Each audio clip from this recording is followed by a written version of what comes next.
Yeah, boy. We're back. We are so back, in fact. I have for y'all a little deep rock today. I did pick up a few things, but not ready to start any of them yet. There was a great little super duper cheap sale on Fanatical, so I had to pick up a couple things. But we're not playing those today. And I don't know when I'm going to get to those. They'll just join the ever-expanding, endless backlog. You know how it goes. But we are going to play some Deep Rock today.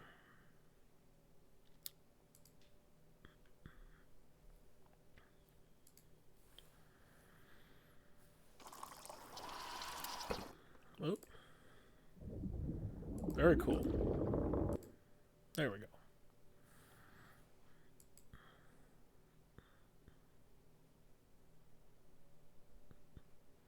Good morning, sunshine. Speaking of Deep Rock... Oh, wait a minute. Got some free beer. Let's go. Speaking of Deep Rock, they had a little... Ghost Ship Games had a little stream this morning showing off some of their stuff and showing a little bit off of the new game that they're making, Deep Rock Galactic Rogue Core.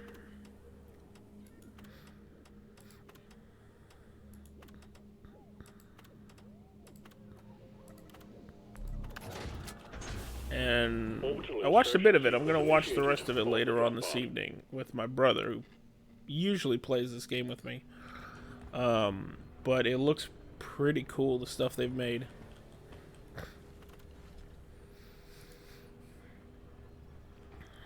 There's a lot of going into the depths and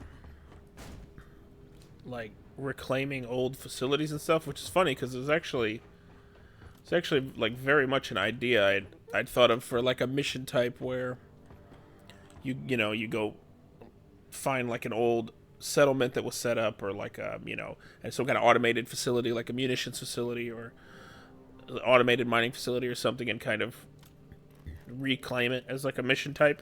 And they're just kind of making a game they're putting a little bit of that flavor in there. I don't think I ever suggested that to them, so I'm not going to sit here and try and pretend that it was my idea at all, but it looks like they're putting a little bit of that, kind of what I wanted in my head, into the new thing, where there's lots of old equipment and all this cool stuff. But it seems really sick from what I've seen so far.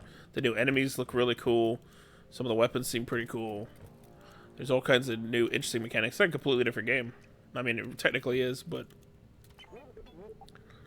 Round of Clifford Slammers. Red sugar on top, please.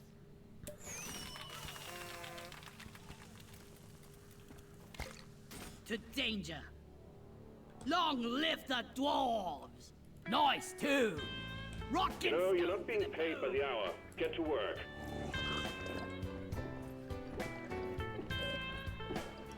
Yeah.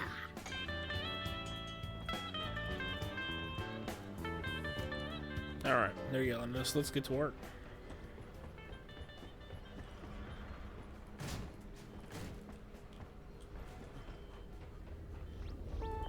A Carl. If I had a credit for every rock and stone.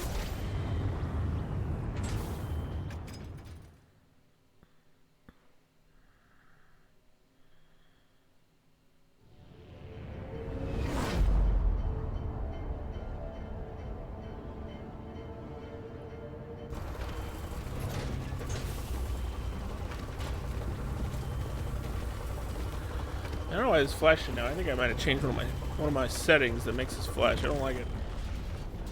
Get ready! I think I might have changed something in my graphics setting that's making this very annoying. Okay, let's turn that back to high. That's probably what it was.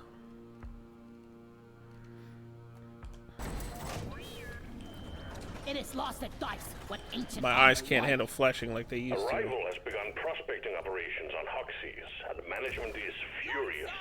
We're sending you in to grab whatever samples they're preparing for extraction, destroy their facilities, and show them that Hoxie's is DRG property.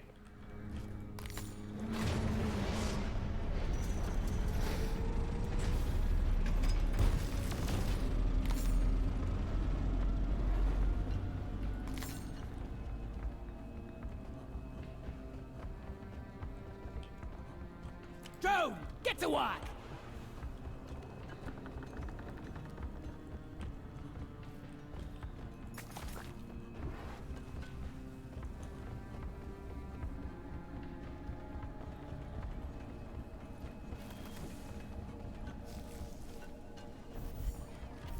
Oh, I'm out of here! Ah.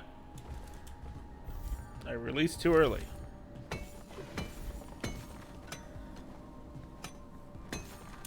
It's a continuing problem in my life.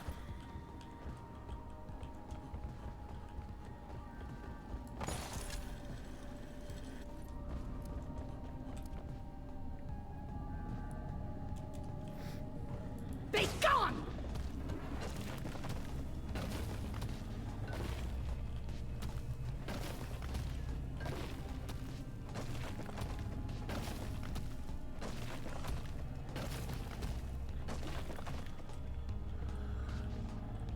Oh, thank you. I appreciate that. And thank you for the follow.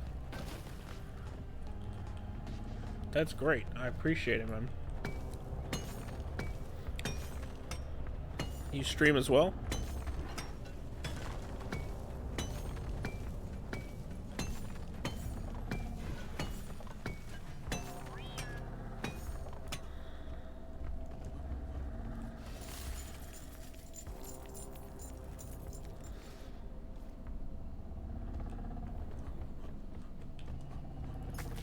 The data vault is protected by a force field.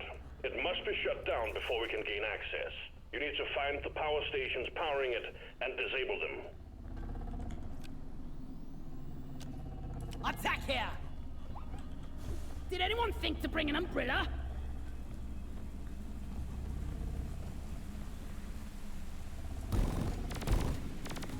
Sorry, little bug.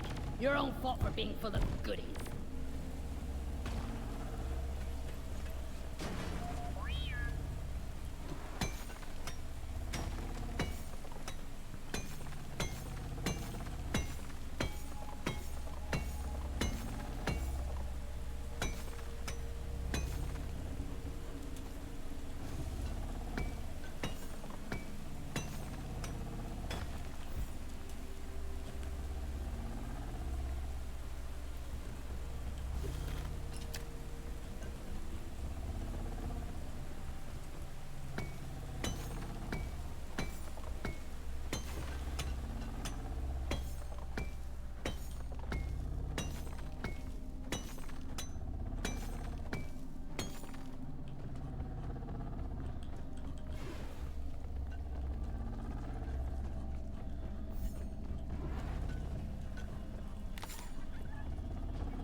Lloyd!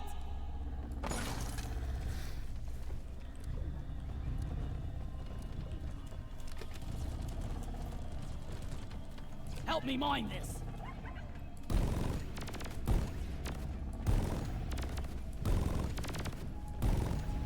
Repulsion I really need to turret retune this destroyed. gun. It overheats so fast, but Mine it. I cannot remember if I wanted it to be that way or not. Because it gets to its max damage and max firing speed. Or buffed firing Took speed, out a I guess loot I should bug. say technically. Once it's over 50% heat, but it's getting to 50% heat in like a second. I mean, I guess it's really the best way to maximize damage per ammo, Inventory. the way that I have it, but Molly is on the way. I keep overheating this thing way too fast.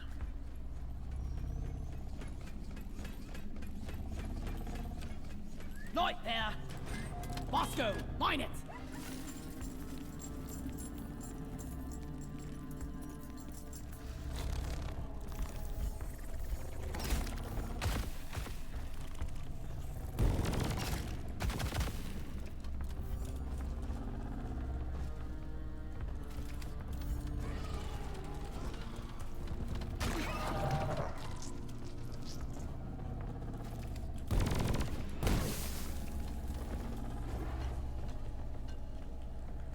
Help me mine this. Lloyd is up.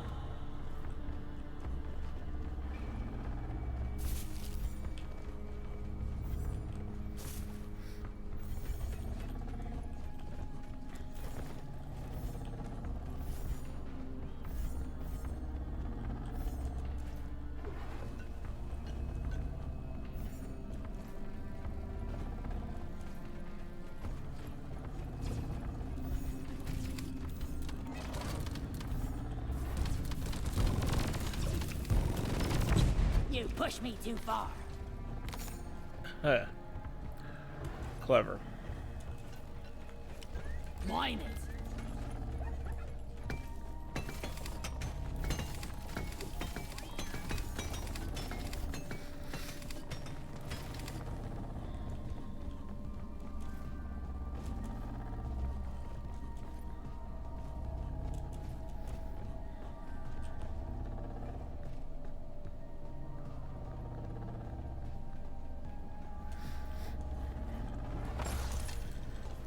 Like I said earlier, I didn't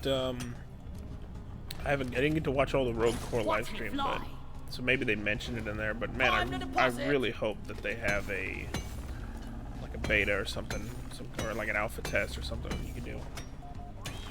Time to find Molly.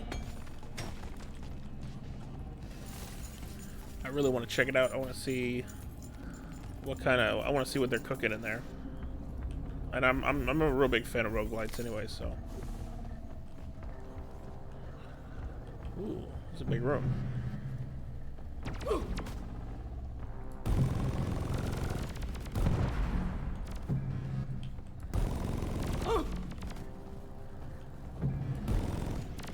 Not so accurate now, are ya?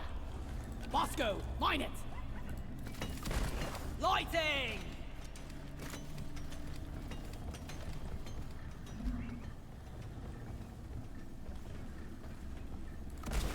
Flares up. Look at this little guy hiding up here.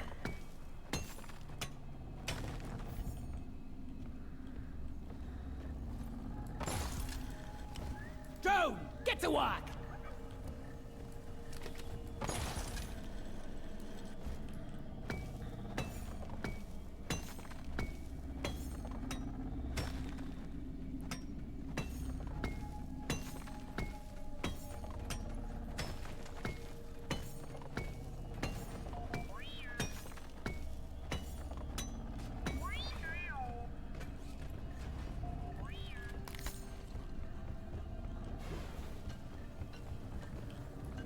Just what the doctor ordered.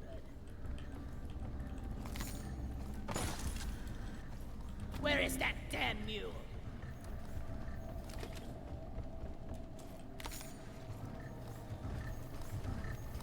We're gonna need support from Haxi. Roger that. Hacking pod is launched and on its way. If only this bloody bucket was bigger. A lot bigger.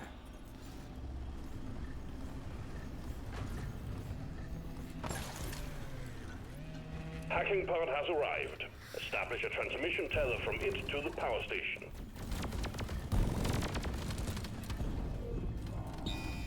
Ooh, I got a core stone.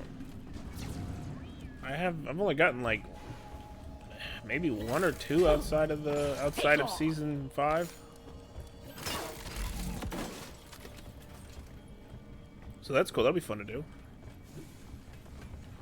And there's a lot going on in this room. Got a core stone, got a machine event, got an objective.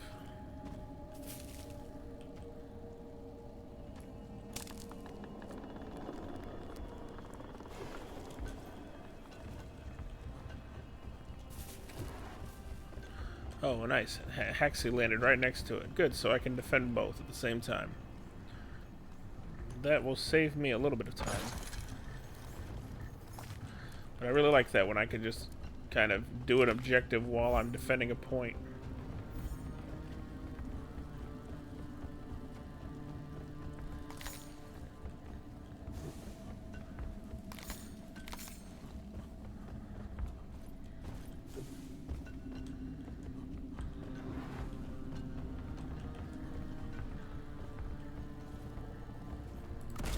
Lighting up!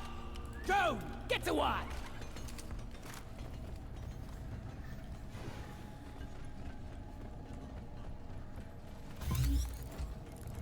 Booting up the machinery. Get the lasers online so we can crack the tritolite deposit.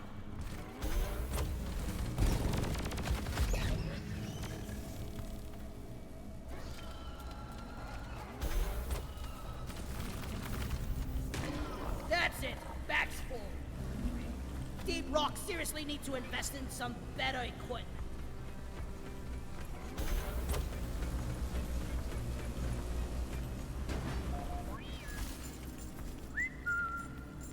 A secondary objective has been achieved. Bonus will be transferred to your accounts on mission completion. Oh, I've got a bad feeling about this. Well, a Tritolite deposit. We're sending in a nanite bomb dispenser for your team. If those things can't penetrate it, nothing will. I hate that you can't see it on the map.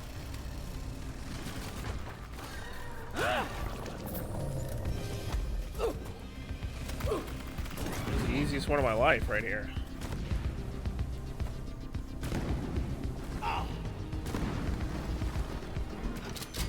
Ew, let's not do that again. 11 seconds. That's the fastest one I've ever done. Good job. I actually saw where the thing landed. It landed very close. I didn't even need to move. I don't think I'm ever gonna do better than that. That's a record for me. Matrix core infuser activated.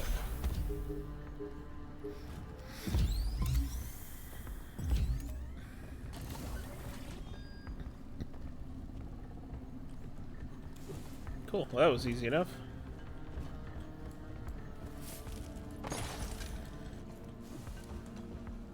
Bosco, protect it.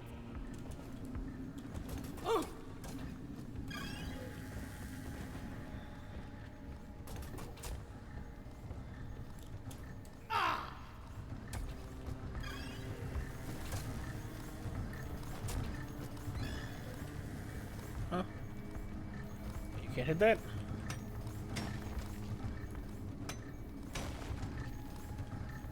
Oh, is this just One slightly out? techno rod on the way. Connection established. Activate the hacking drone when you're ready. Now we're gonna do what I like to call pro I'm gamer. activating Haxi. The hack has begun. Protect the pod while it does its magic. How the hell does a core stone make these riffs?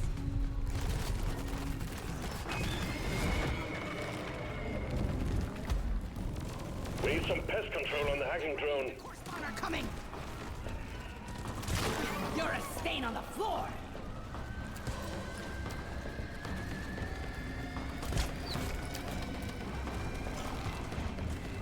The core spawn will kill us all unless we stop the core stone.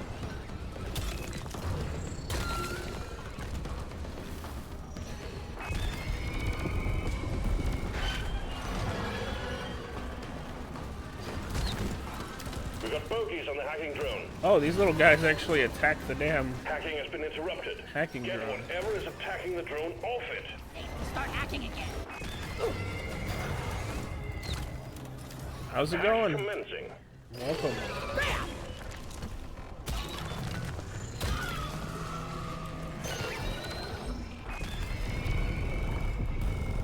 That goddamn The over. hacking drone is under attack.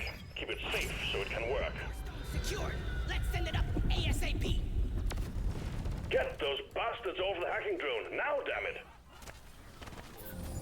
The core stone seems dormant now. Sending in the retrieval I'm pod. doing pretty well, actually. Trying to juggle a lot of things here for some reason. Damn! Missed it by this much! This one's for Carl! I blame my stumpy finger! This patrol bot is now our friend. Alright. The first power station has been hacked. Just one to go. That wasn't too bad. Nicely Okay, I done, did everything team. right. It will be Everything's interesting good in to see here. what R&D figures out about these stones. Well, I'm glad that you're glad.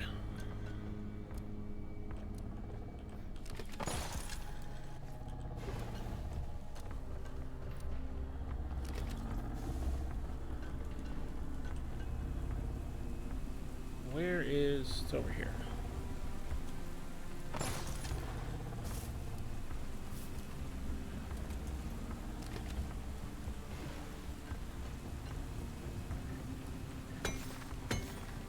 Oh yeah? Yeah, this game is, this game's great. Actually, I definitely put this in my top 5 games of all time. It's just so much fun. And there's so much creativity and fun stuff to do in the game. Bosco, mine it. Better than flying. Power station located. I need a hacking pod. I hear you. Second hacking pod is launched and incoming. Stand back. Let there be light. Okay. Mine it. Which game's on my top? The top of the list is Final Fantasy VI.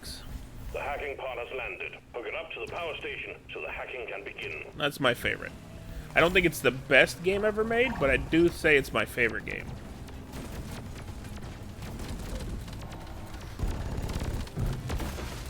Die, ballsack.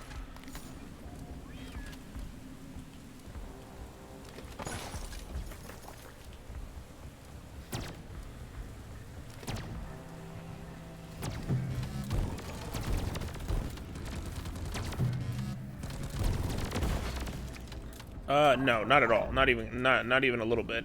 Completely different. Final Fantasy VI is a turn-based RPG from the Super Nintendo.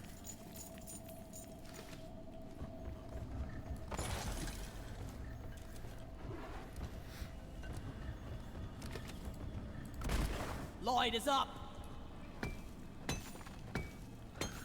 More of a also a kind of a steampunk medieval fantasy kind of thing. This is I guess this is like a procedurally generated mining and shooting kind of game. The entire level is procedurally generated, and you can just dig through anything you want. Top 5. I don't have a particular order for my top 5. I mean, I guess if I really spent some time on it, but top 5 would be Final Fantasy VI, Deep Rock Galactic, Monster Hunter World. I'm trying to think. I know I've made this list before, and now I'm trying to remember what I put on it. I'm having a total brain fart right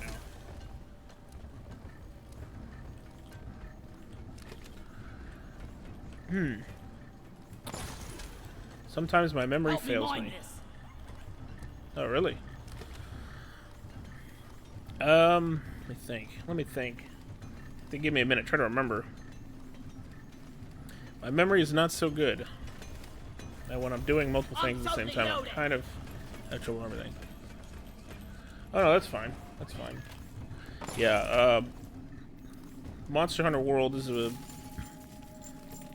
kind of a sort of survival kind of game, or at least the older games in the series used to be a bit more survival leaning, but it's about hunting giant monsters with giant absurd weapons. It's a lot of fun. I got the tri-jaw. The tin can is what are my other two? I don't know why I can't remember this.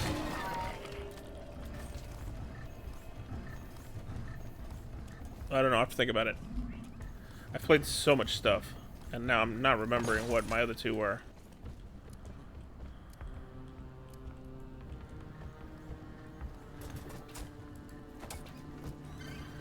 Okay, I'm gonna have to run this over there.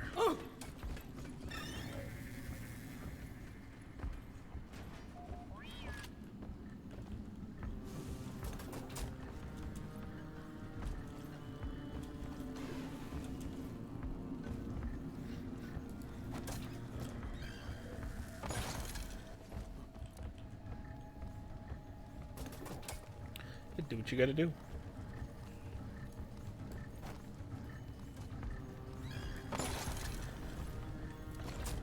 I'm setting up transmitter nodes. That's it. Connection established. Time to activate the hacking drone. Hacking drone? The hacking drone is hacking away. Keep it safe, team.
Loose bolt. Keep the hacking drone secure.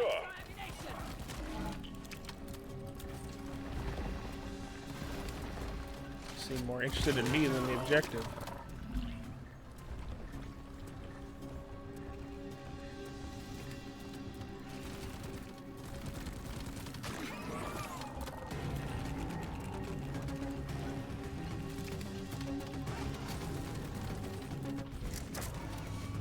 Come here, you flying. Excellent. The second power station has been hacked.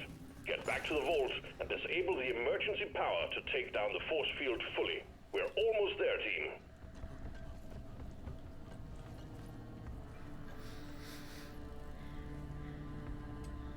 Well, not really a lot going on here. Okay, well, that's fine.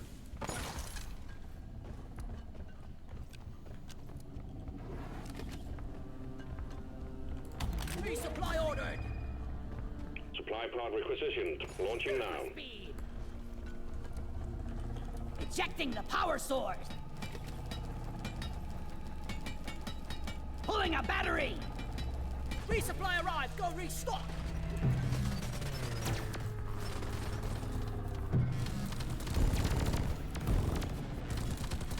Stop shooting. We can hack the patrol bot now.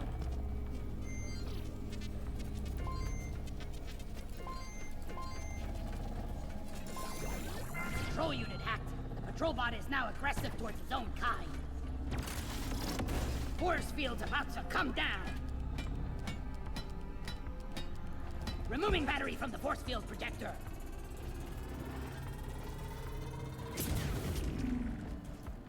The force field is down, but watch it. The caretaker is not going to like that. Destroy it before it reduces you to cinders. That hit the spot. Oh, man! The caretaker is opening up! Shoot the exposed parts!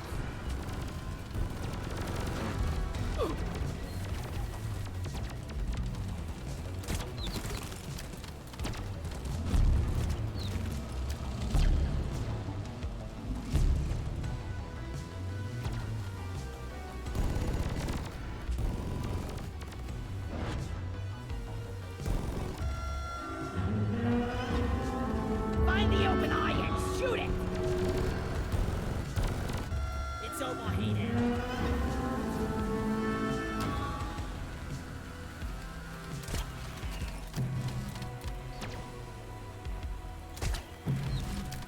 Man, I just can't hit nothing. By the beard! The caretaker is launching turrets! Shoot the open vents! Oh, give me the arrow.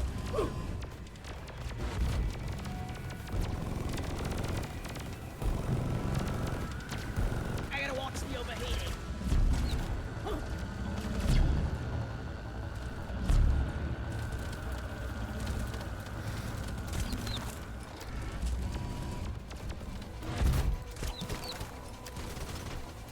Okay, that came back to me. Welcome back. Focus fire on the caretaker's eye!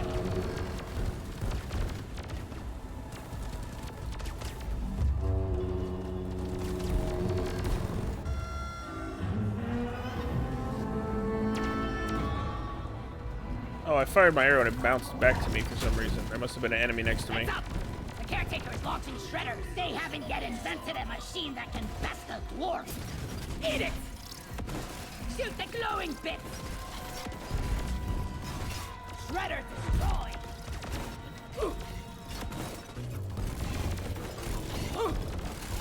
Hey, get off of me. Alright.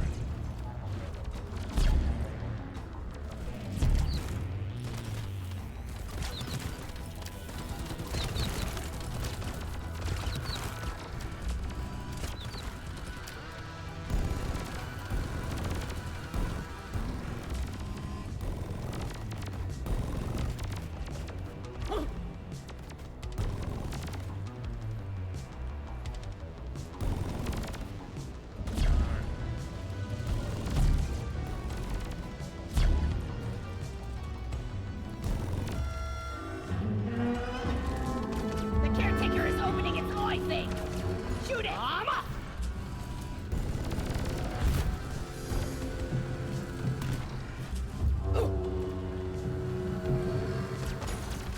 Woo. It's a solo game. You can play it solo. It's mainly designed around 4-player teams, but it has this sort of solo mode. This little robot guy here can come with you if you're playing by yourself. Time for us to care about securing the data. I've just been playing solo a lot lately.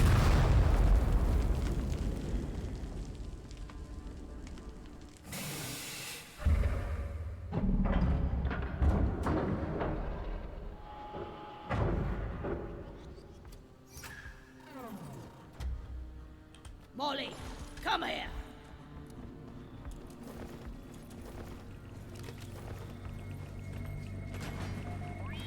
This'll look good on our performance review. You get different classes and stuff, and they all kind of have weapons and skills that sort of complement each other. Hit the button on the mule when you're ready. Damn good work. Come on home. Getting The more ride ammo. home is on the way. Drop pod inbound.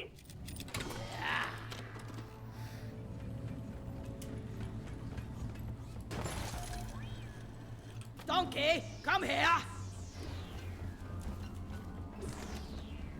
Drop pod has arrived. Retrieving the mule. Drop pod departing in T-minus 5 minutes. Isn't waiting forever.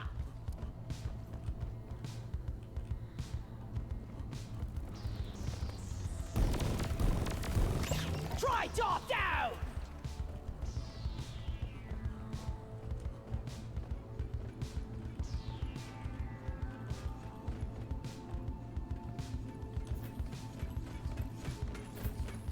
Let's get out of this hellhole.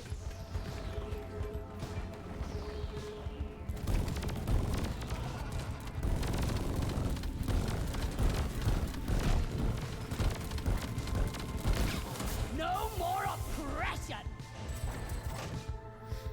Yeah, me too. That's mostly what I like to play. Story stuff with kind of story modes. This is one of the few like non-story kind of games that I've really gotten invested into.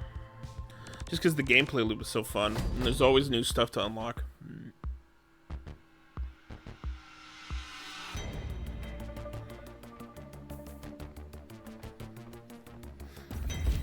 Like I think I'm 700 and started 777 hours in, and I still haven't unlocked everything.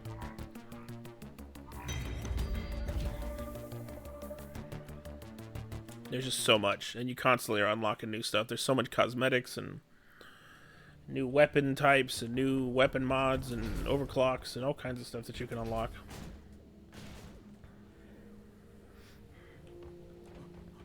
Like even for just example, like here's just like the different helmets and hairstyles and hats and stuff that you can put on your guy. And this is just what I've unlocked for this one character. And I didn't equip that, did I? And at the same time, there's still all these that I haven't even bought out of the store. And there's stuff you'll unlock off the pass. And they added a new feature where you can go back and play old seasons.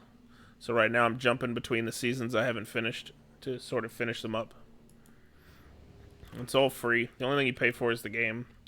And they do also, every season they'll release like one cosmetic pack that you can pay for, but for the most part, like 99.9% of the stuff that you get in this game is all unlocked in the game.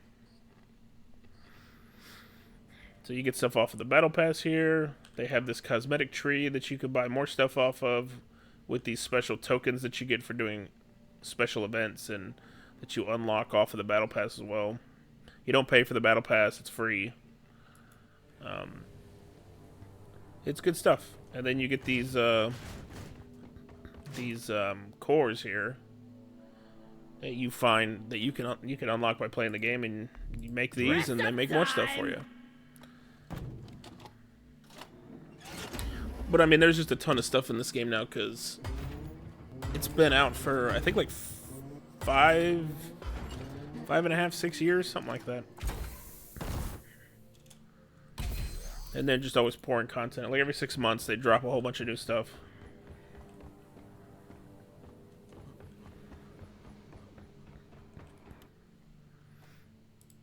Did I get some new? Oh, I did. Okay, so let's.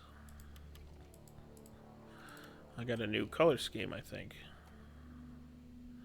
Yeah, something like that. I think it's like 5.5 years now. So you have all these different color schemes that you can unlock for every weapon, and your armors as well. So I got this, and then you have all these like different weapon models for each weapon. Like, they put a lot of stuff into this game.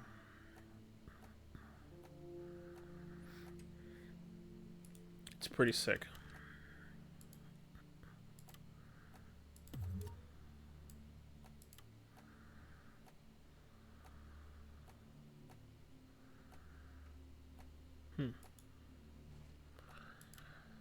Yeah, it's pretty ridiculous. There's so much, like, ridiculous amounts of. So I showed you like the helmets. That's probably the most stuff. There's not a ton of armors. This is mostly where like your DLC stuff comes from here.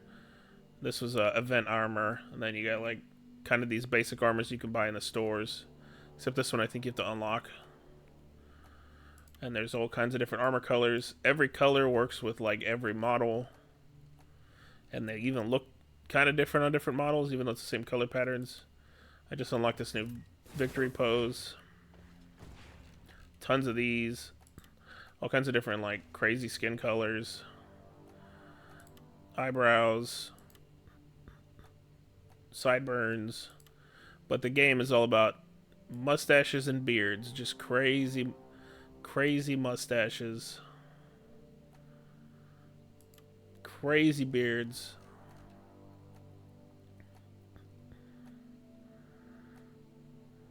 It's a lot of fun.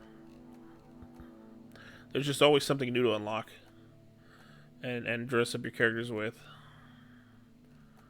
which I think is kind of what keeps me in the gameplay loop, because the game is really fun. And then, like, not only is the game fun, but there's always something kind of new to get and mess with and customize your character with.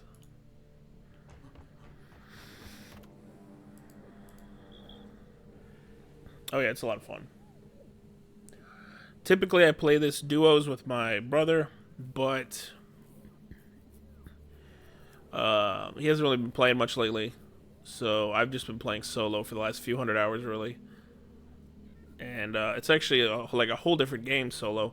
I would say it's not as fun. I think this game is definitely designed around a team, and I think it's a lot of fun if you have a team of your friends playing, because it gets a little silly, and this is definitely like a sandbox kind of game where you could do a lot of crazy. The game gives you a lot of freedom to do some silly things, and you also die in hilarious ways. And the game has a lot of sort of little multiplayer mechanics built into it. Sometimes I've definitely played a few games where I typically like to play games solo or like in co-op with like my brother. I typically don't like to play with random people. And even some games, I find less enjoyment when I play with a big group than if it's just like me or me and my brother. Because I like playing at my own pace, whatever I want to do. When me and my brother play, we just strip mine the levels. We take our time. We definitely are not playing meta at all. I'm just strip mining. I just want to tear every single meta, every ore nugget out of the wall. But because to me, it's like a puzzle game at that point. You're trying to figure out, how do I get this thing that's up in the ceiling? When you're playing with a group, everybody's just kind of trying to move through quickly. Now, thankfully, this game has a really good community, so the people are trying to have fun while also min-maxing the game. But it's still, I really don't enjoy it as much. I really just like to take my time. I like to look around. The game is procedurally generated, but I really enjoy trying to figure out how the thing works. Although they did recently put out a post on Steam showing kind of how their level generator works. But it's cool to I like seeing the types of rooms it will make, and like how the shapes will be different. I find all that kind of stuff very fascinating, because procedural generation used to be extremely rudimentary, and to me, this game is like the pinnacle of procedural generation, in my opinion, or at least as far as I've played.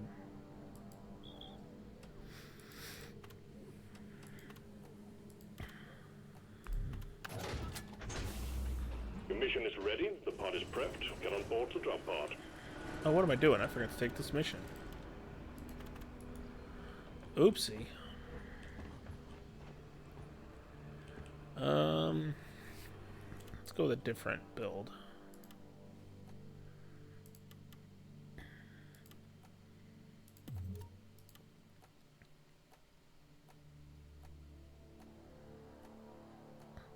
No, let me go back to my other color.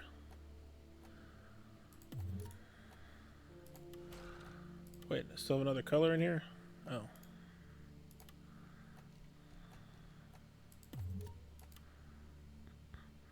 No.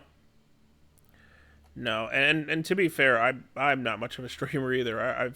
I've streamed off and on for like 9 years, just whenever I find time or on my jobs, but I haven't really been working much lately, so started streaming more and putting stuff on YouTube, and because I don't really have much else to do.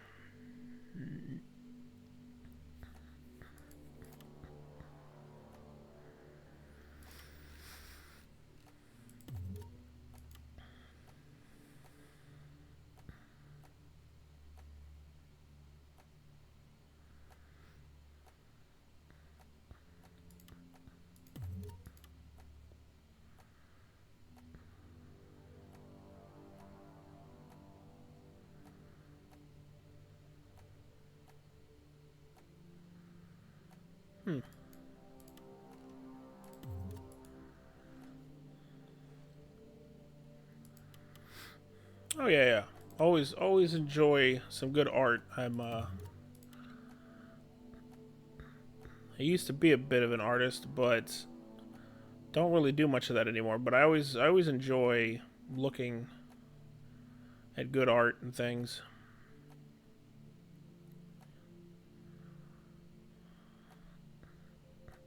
Okay.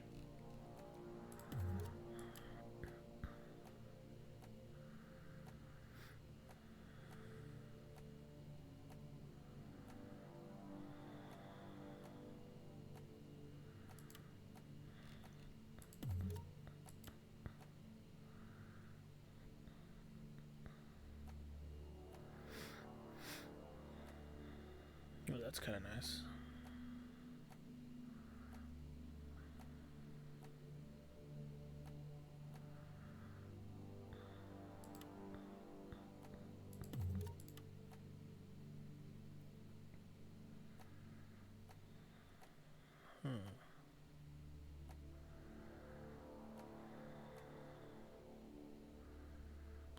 Kind of like that one. Okay.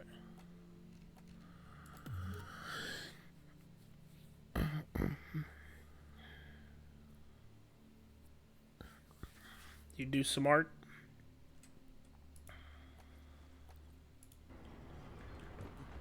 What do you do?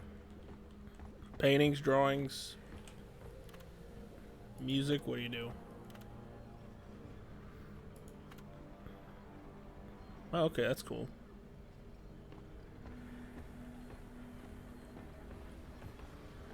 No painting? Okay. Drawing, I assume? Digital, okay, yeah. Yeah, let me tell you, I really wish a lot of that digital stuff was around when I stopped drawing, because I probably wouldn't have stopped. Just the stuff that y'all can do now with those programs and the tablets and stuff, that stuff's crazy. I'm just a pen and paper kind of person.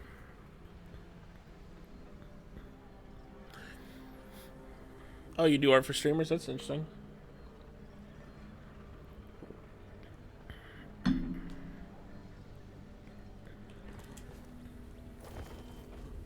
Ah, no more I see. Mr. Dice Guy.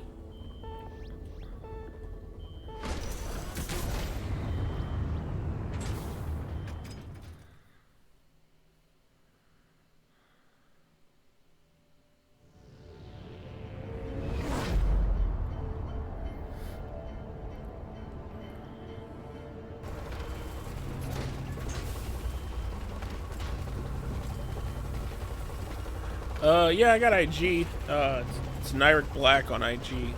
It's just one word, and basically spelled like mine, but Nyrik Black. This is a simple mining mission. Deposit your Well, I don't really post on there anymore, but I still use Instagram from time to time. I still get messages on there and stuff.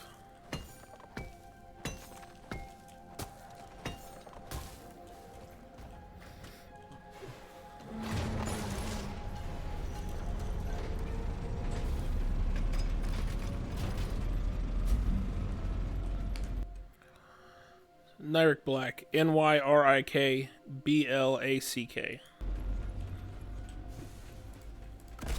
Light! Bosco, mine it!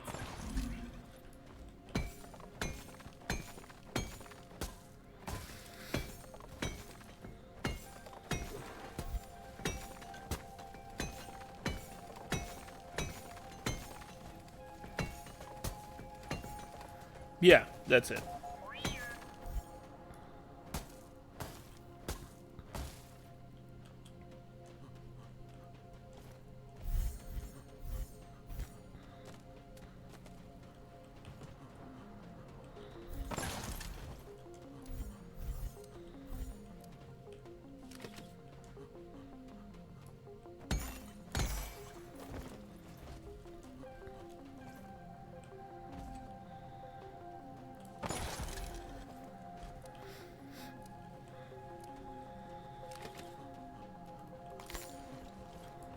I'm off!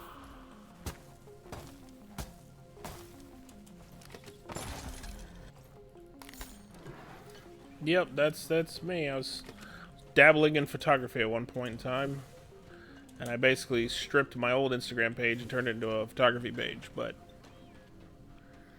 I haven't done much of that lately, so...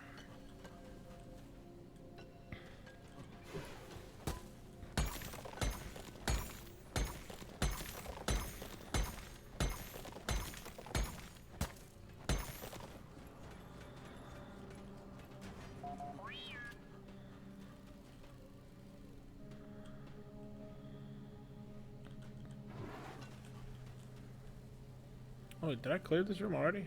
Oh, this is not as big as I thought it was.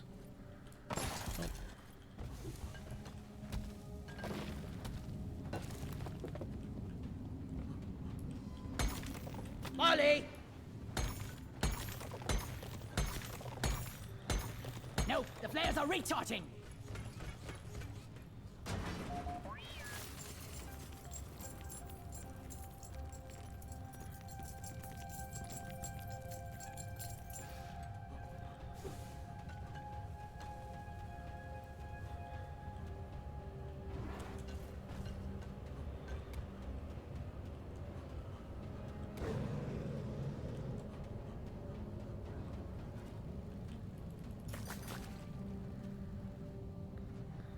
We got a core lock down here. Light is up!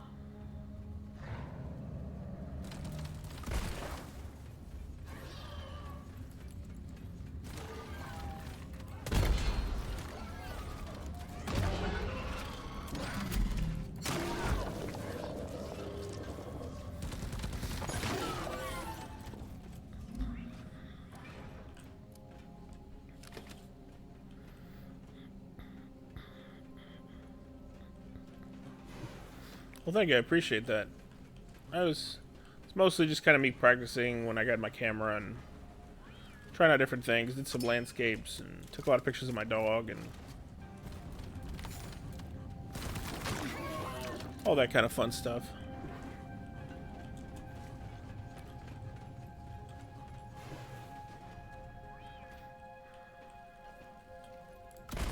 Lighting!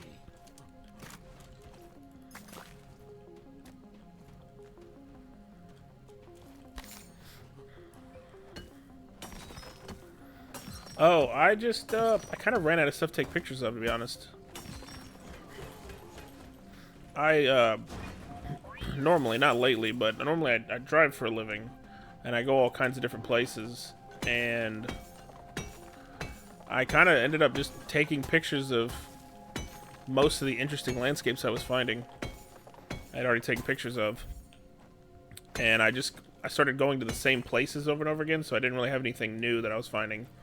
and I didn't want to keep my camera in the vehicle and risk it getting stolen. So I just didn't see a reason to keep dragging it with me to work every day. Help me mine this.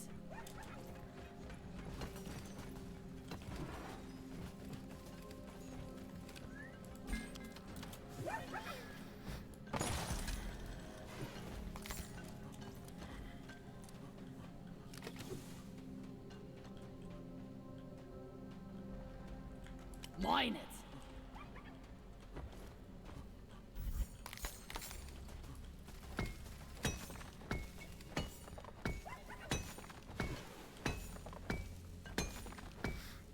But I mean, as far as like the Instagram account goes, I just kind of got bored with posting on Instagram.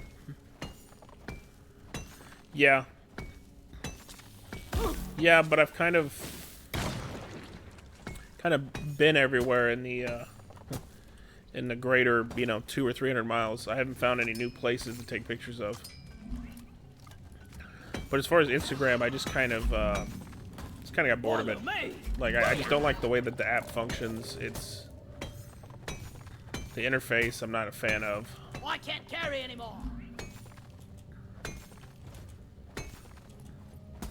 And so, like, I did keep taking pictures for a while, but Move your then I tin stopped ass over here posting and on hurry, there. please.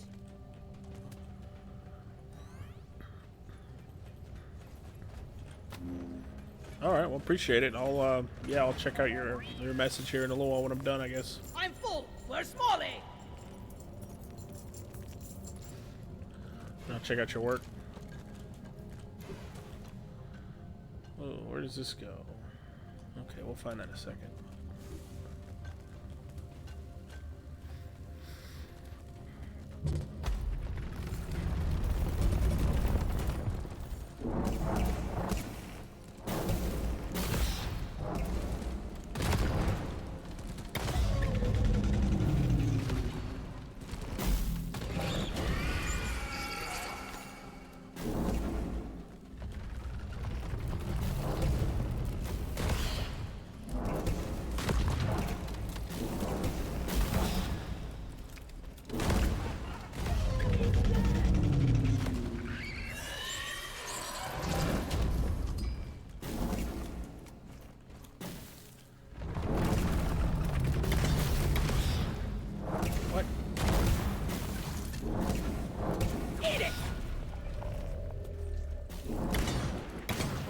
Heads up, there's a swarm of Mechterras heading your way. Contact imminent.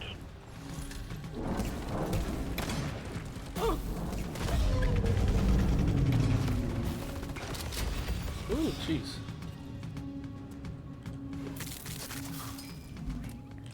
I called for the mule. Oh my goodness, my frame rate is just falling apart right now.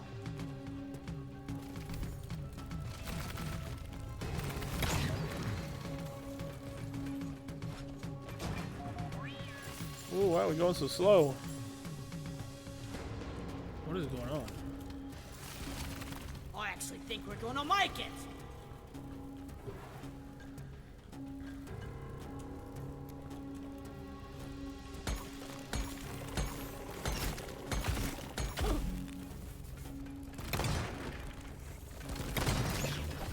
Can't hide from this.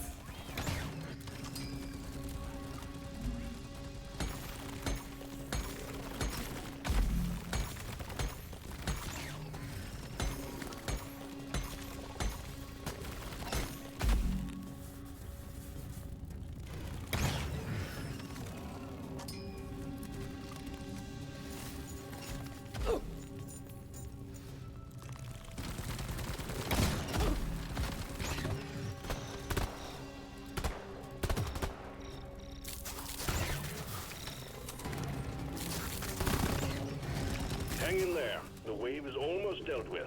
Dispatch whatever's left. Don't let him flank you. Lighting up.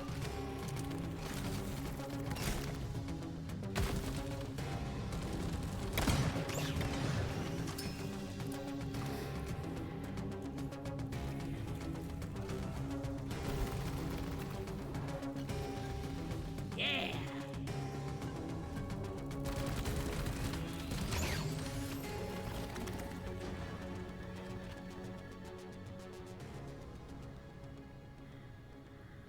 Okay, I guess I can run this tunnel now.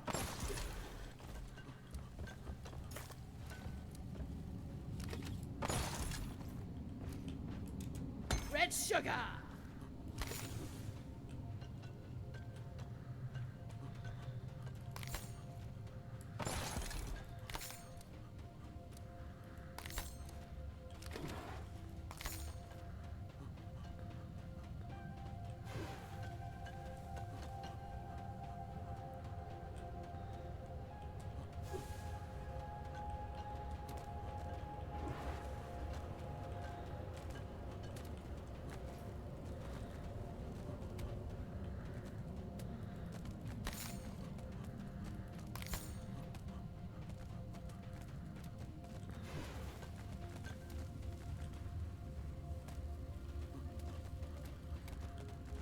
Give me some light.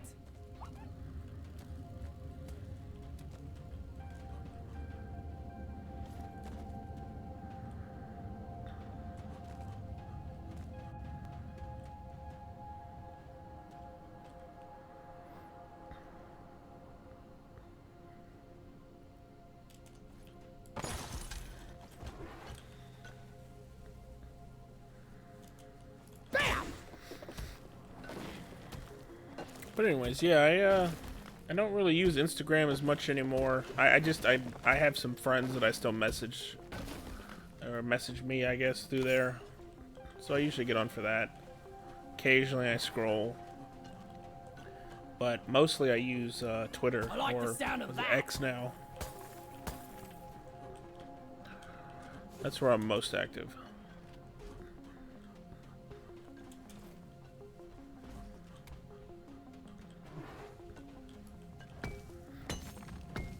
And I guess on YouTube. I guess YouTube's technically a social media of a type. I upload every day.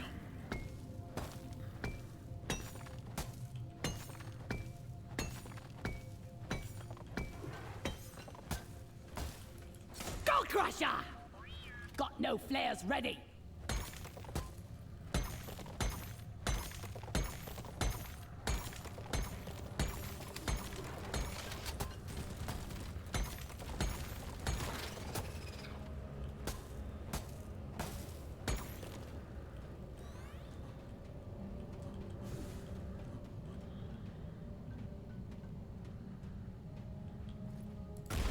Lights up.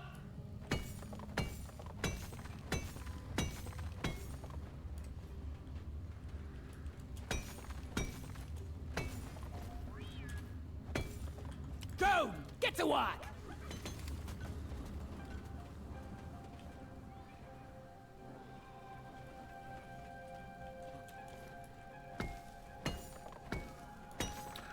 Wait a minute, did I drop a pearl somewhere and not pick it up? No, maybe I got it.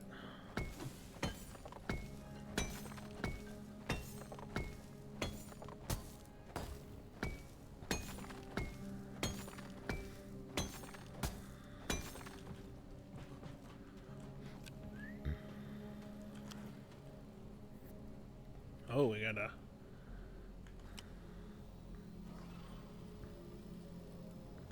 a hoolie hoarder.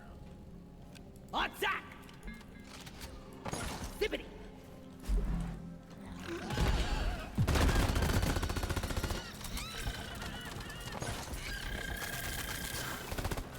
Here you go. Did he get away already? Oh, come on. Mine it. Man, he dipped out fast.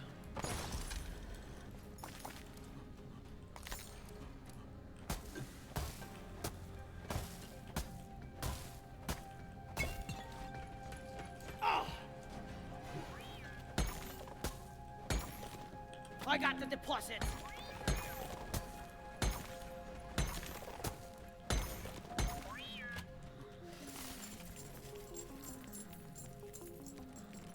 Well done. Secondary objective completed.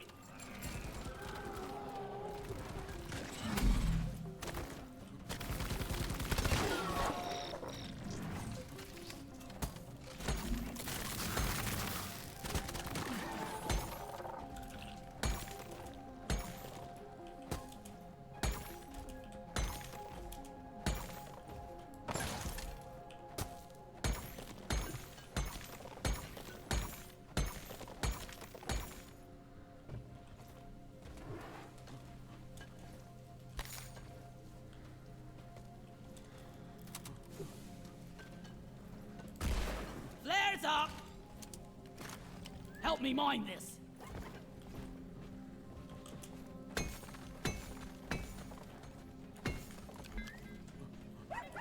I really can't use this for anything.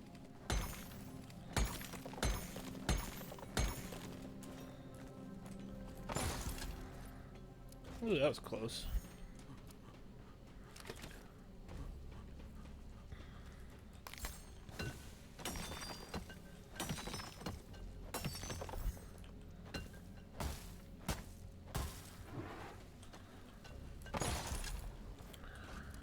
Bad shot, bad shot.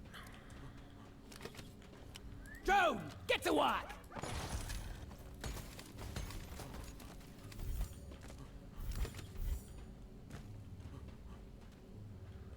Get ready, team. Horde of Glyphid Swarmers heading your way. Get your stomping boots on. Yeah, see you later. Appreciate the follow, and I'll check out the art and stuff later. Objective completed. Press the button on the mule when you're ready. We'll send the drop pod to get you out. The Swarmers are here.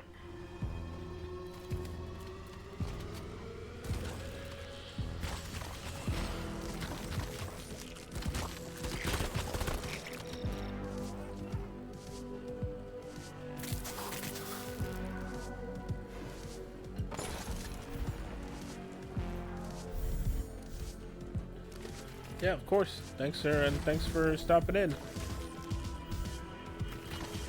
Glad you enjoyed yourself. Suck on this, you freak of nature!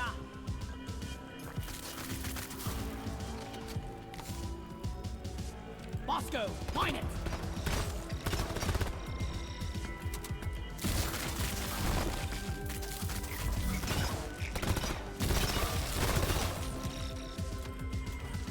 I need the mule right here. Wave is almost over.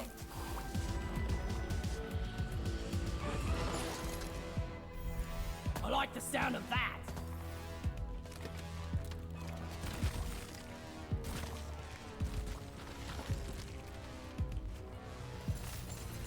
I think we're actually doing all right so far.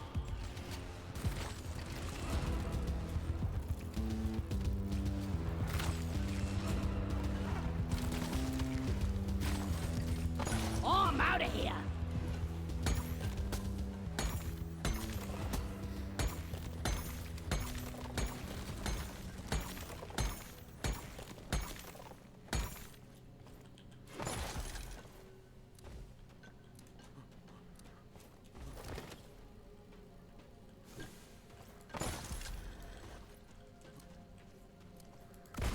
Let there be light!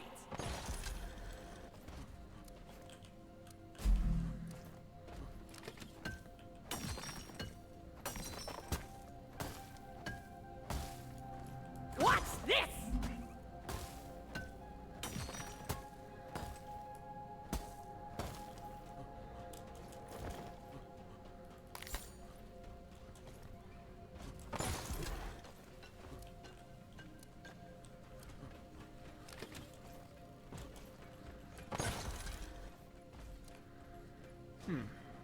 Did I get everything? I think I did. I think I got everything.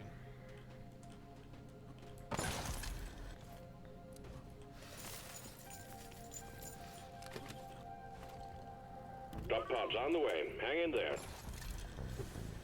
Molly, over here!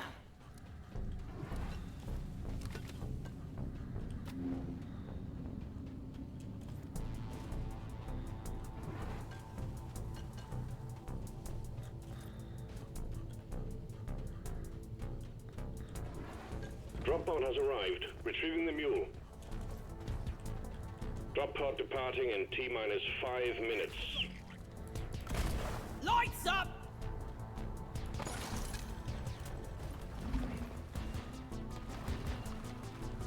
Oh, it's above me.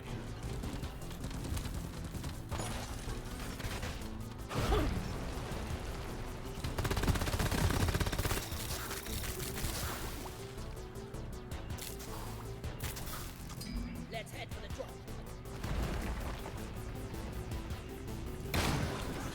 No players ready. Light is up.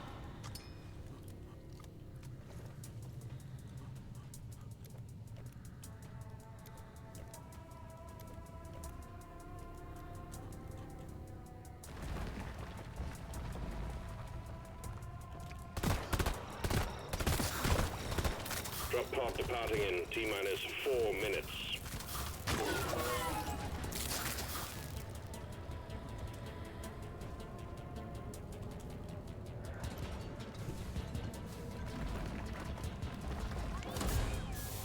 We better hurry. Good work. We're pulling you back in. The mule's been successfully retrieved. Make it snappy, team. The drop pod won't hang around forever.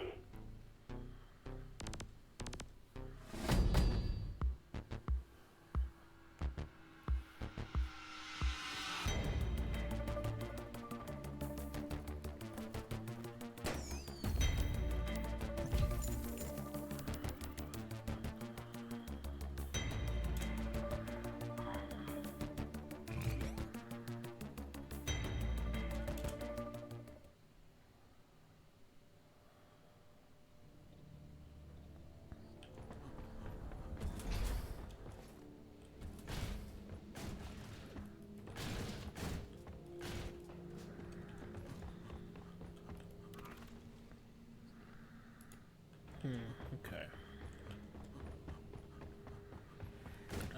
Did I make this? I think I did. Yeah, okay.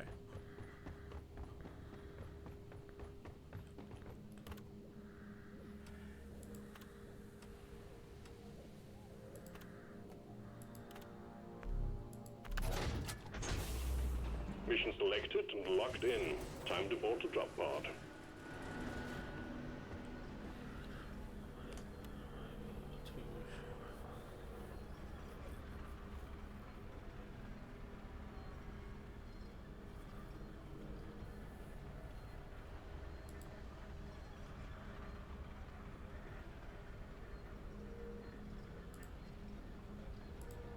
Okay, so now I'm curious.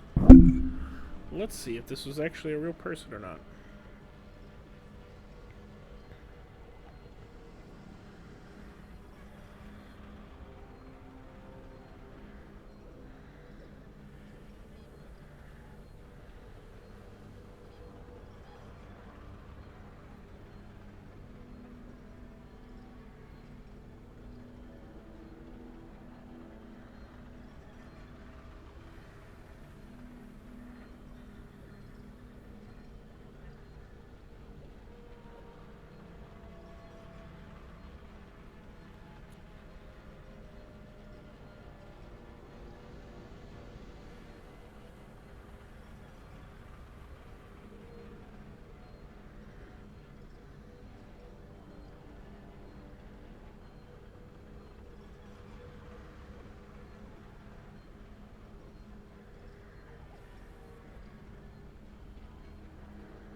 Okay, well, I mean,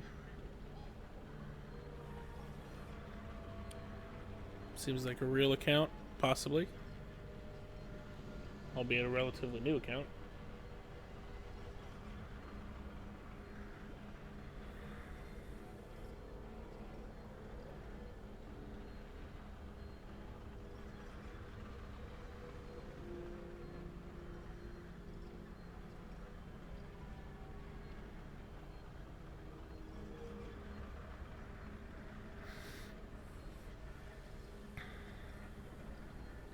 I swear if I'm getting bots in my Twitch chat too, I'm gonna go nuts. Not safe anywhere. Seemed like a nice person, though. Rock and stone to the bone.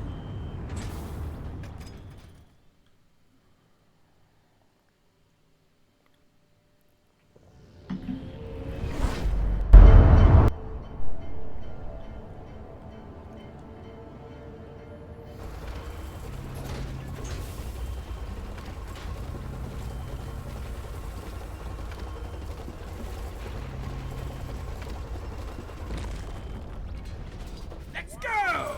Fortune be with us. Alright, team, you're going after eggs this time. Alien eggs. Go! Can't Get miss the them. wire. They're big and they glow. Get the eggs to Storm and Molly and get back alive. Loot bug eliminated. Be gone.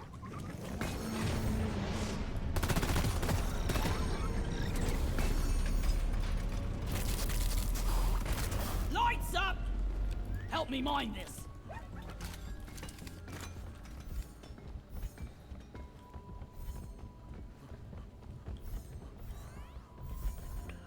Oh, we got a cube in the starting room. Well, now that's... Huh, that's new. Gotten quite a few cubes in my time, but I don't think I've gotten one like, in the landing room. I mean, I guess technically outside of a mission where I landed in a giant room that had one, but... Mine it. It's certainly unusual.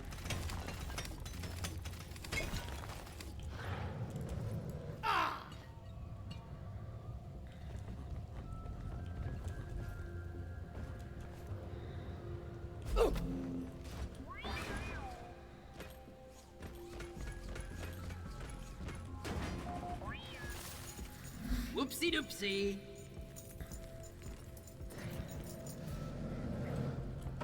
Dippity.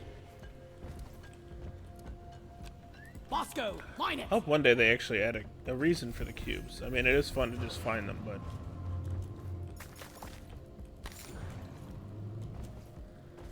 Maybe there'll be like a special currency for something.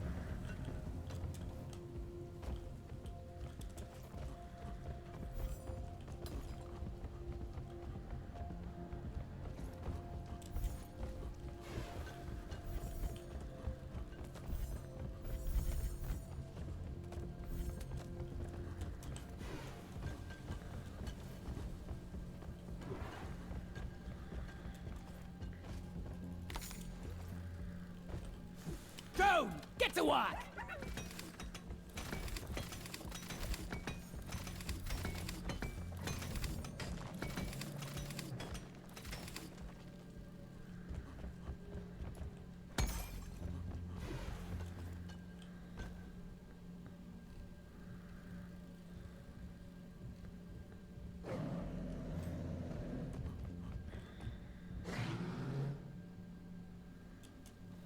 Bosco, mine it. What the hell am I hearing?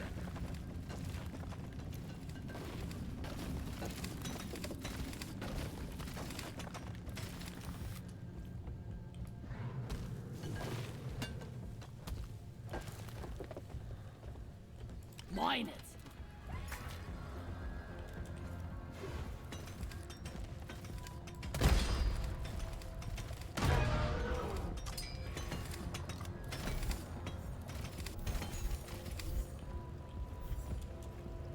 Help me mine this.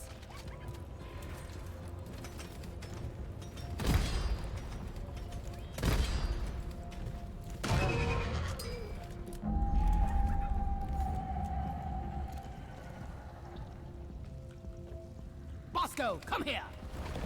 Oi, carry support here. Kill or be killed.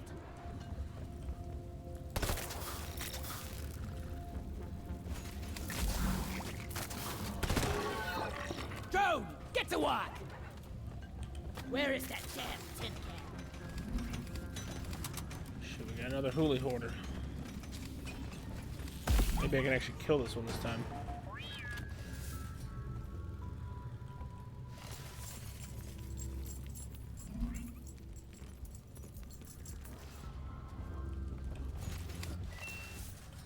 I'm getting too old for this crap.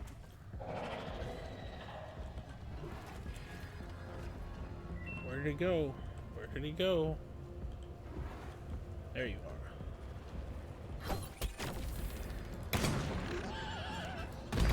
I need support. Damn it. Did not put enough damage on.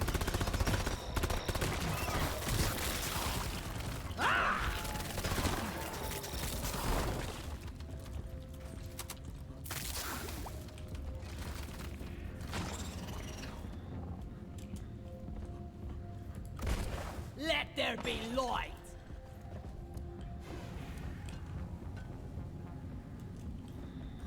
Bosco, mine it.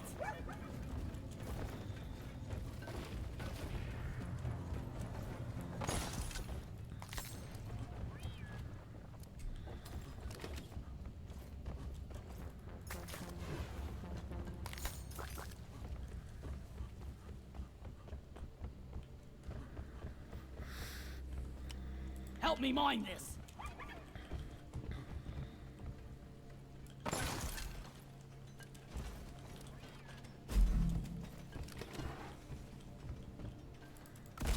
Lighting!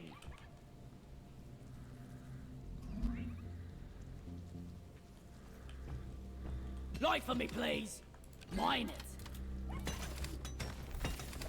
Ah!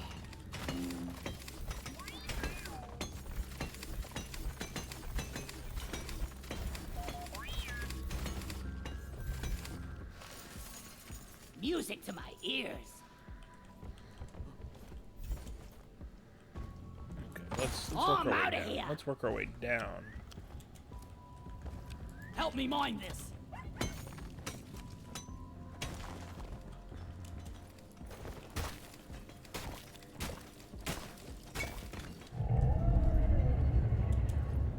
We got a hell of a blip heading your way, team. You Get know ready. you load well, Molly.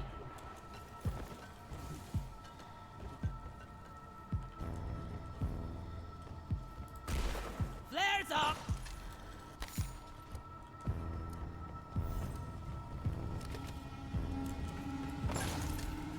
Swarm, they're here.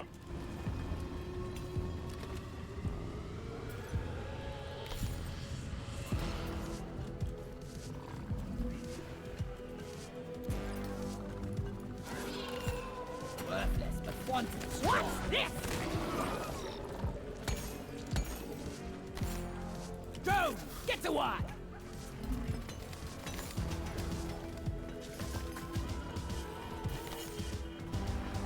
Ooh, here's Steve. Good Clifton now.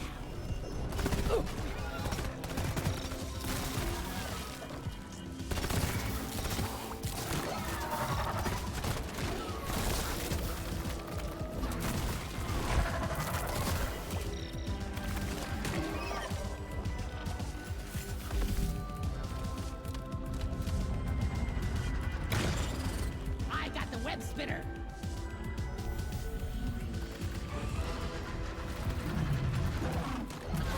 Bam! The wave is almost over. Wipe out what's left. Lighting up!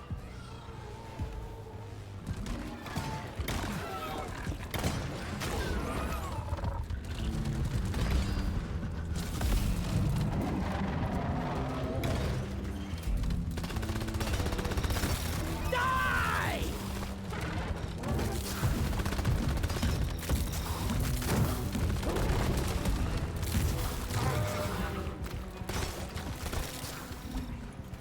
Alright, well, that was... It's a Cursite grinder, okay. Alright.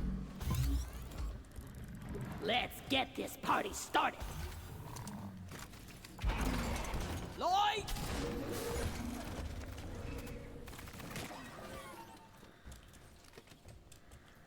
There you are.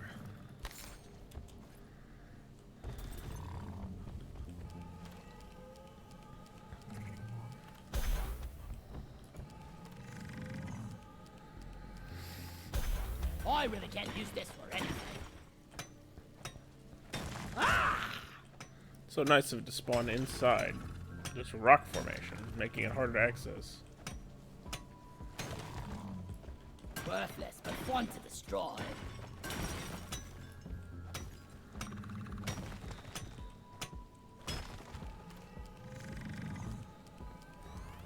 Bam! Be ready for anything. Secondary objective completed. Make it home to collect your bonus. Bosco, what is that? Cursite analyzer booting up. Volatile cursite deposits in the area are infecting the local wildlife. Get as many samples as you can from the infected beasties. We need to get to the bottom of this.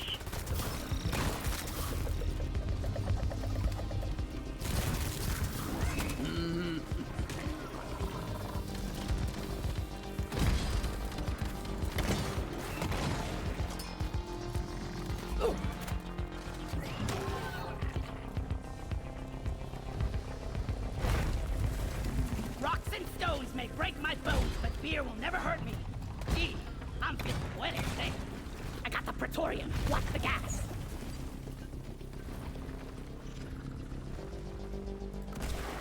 tide is up.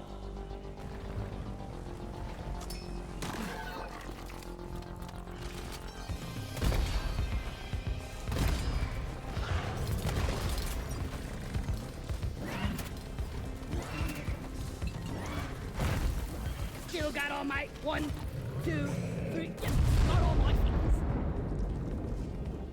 Nicely done, team. The core infuser is primed and ready. Don't jinx it.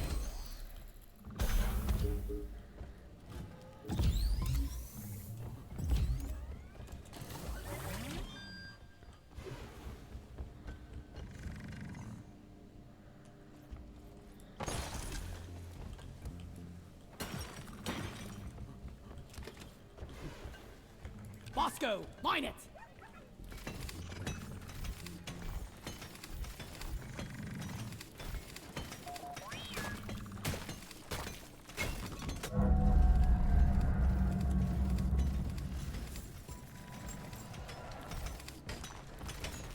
Booyah!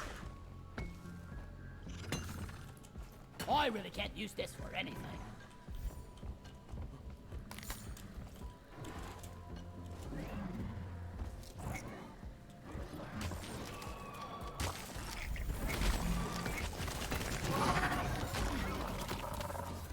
Covering fire!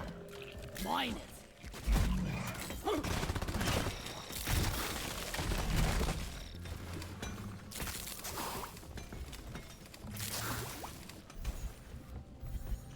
Drone, get to work.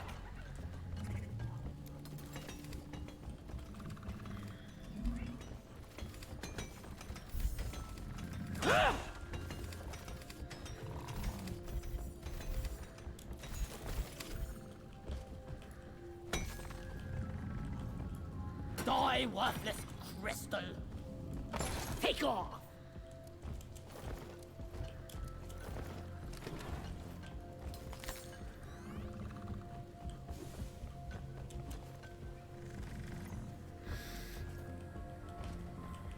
Okay, I think this is probably the last little chunk I needed.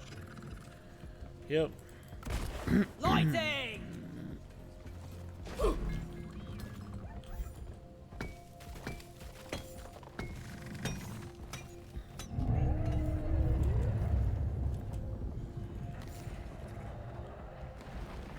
Follow me. Bosco, mine it. Come here. I got it.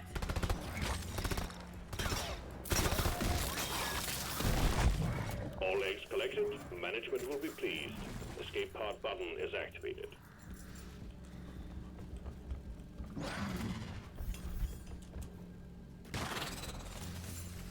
I've got a bad feeling about this, but not as Come bad as here.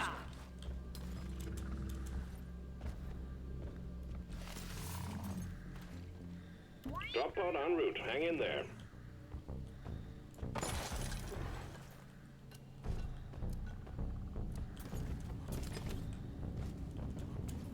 Just take your sweet time, old lady. I've got all day.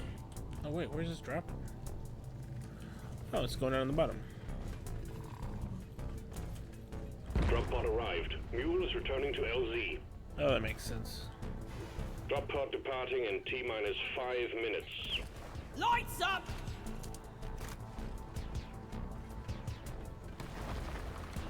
Yeah.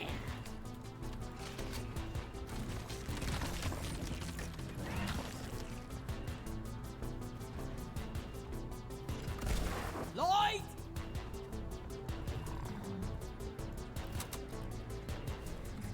Go, go, go. Drop pod isn't waiting forever.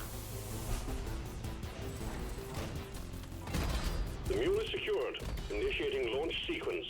Deep Rock Galactic thanks you for your good work. Drop pod will leave with or without you. Retrieving escape pod.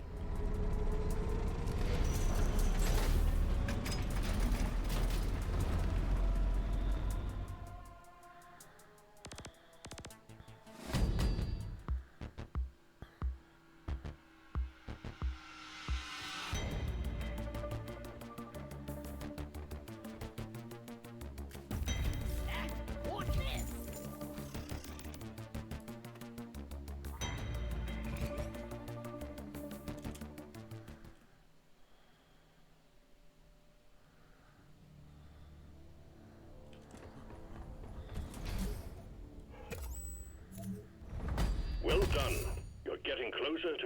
completing your assignment.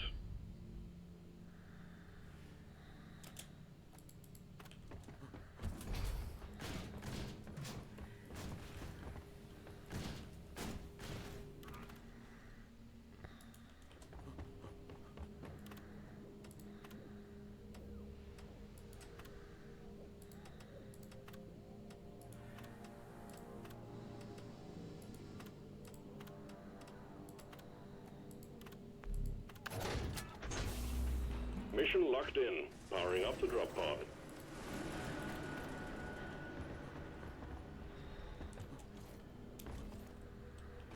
Okay, let's change to another scout.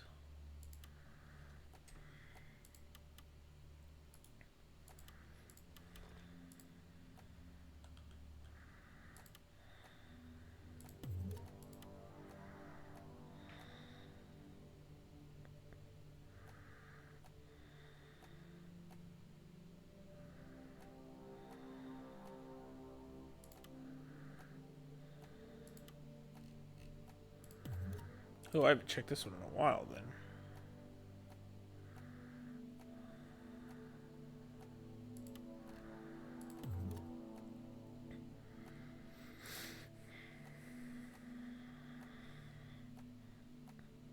Yeah, pretty typical on that one.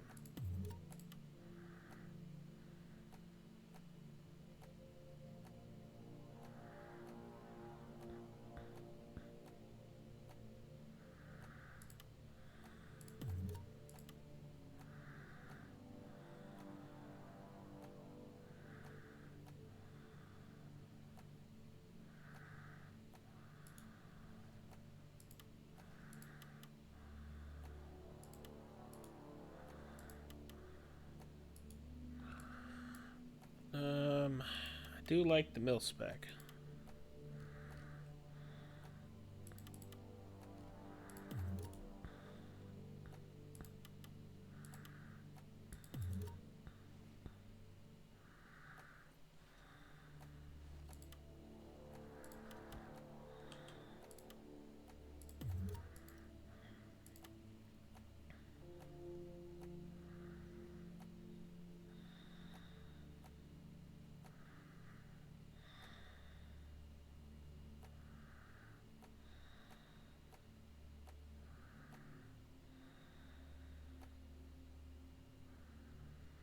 Kind of like that, actually.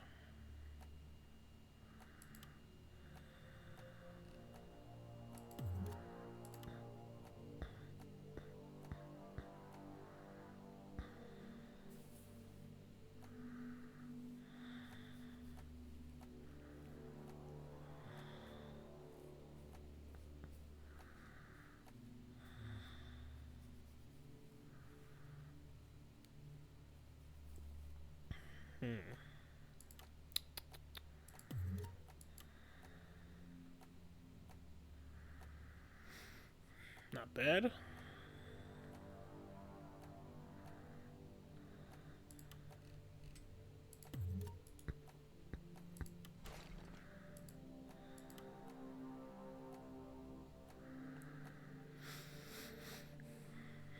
I really like this color, but it doesn't... I don't like it enough with most things, but I think some things it looks great with. Like, if I could get a version of this that's not like a scratched up one, I really like this color scheme. But I think this scratched up color works really well with these waster skins. I think it's like the only color I've seen that works really well with those.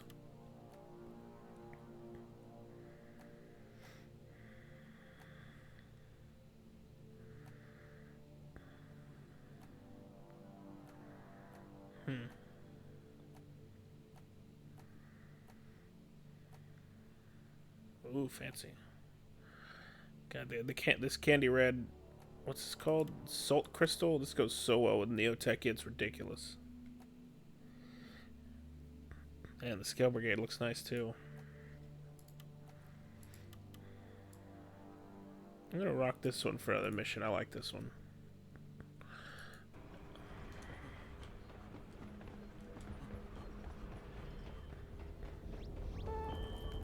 This never gets old. Like that! Rock and stone!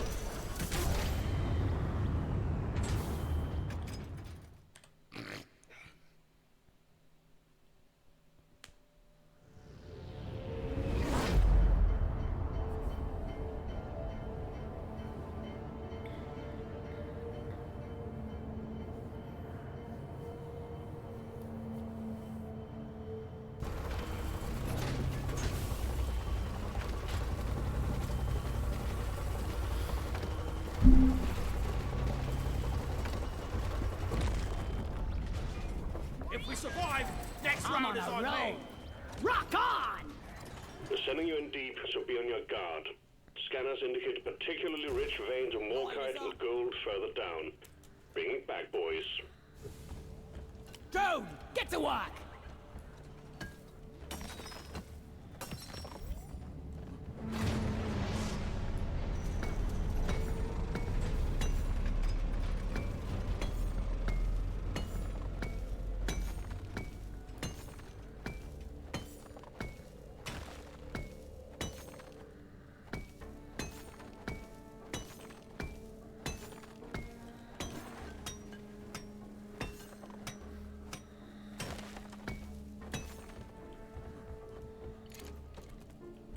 I should really honestly be writing down which combinations of cosmetics that I like for weapons, since I'm definitely not remembering this stuff over the years. But I always have something new to change it up to, so I guess that's something. Depositing.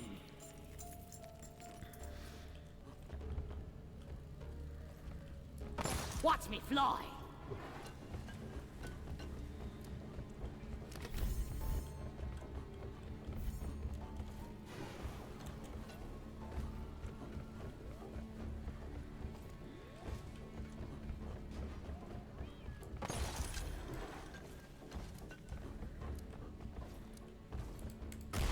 Lighting.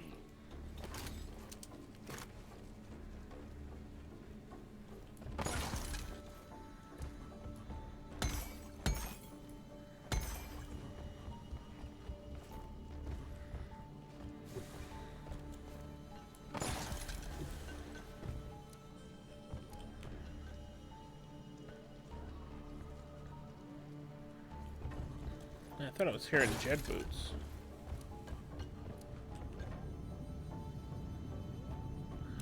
I am hearing jet boots.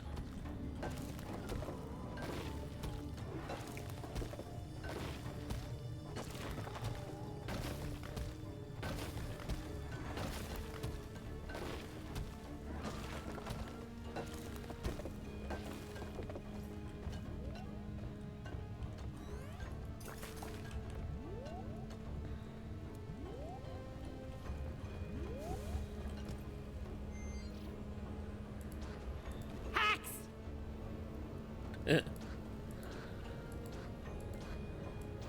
Safety protocol, my ass!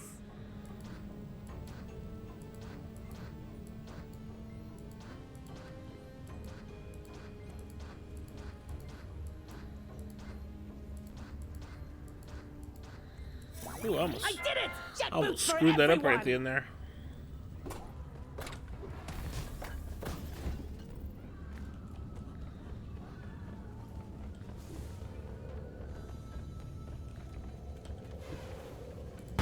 Got it right between the eyes.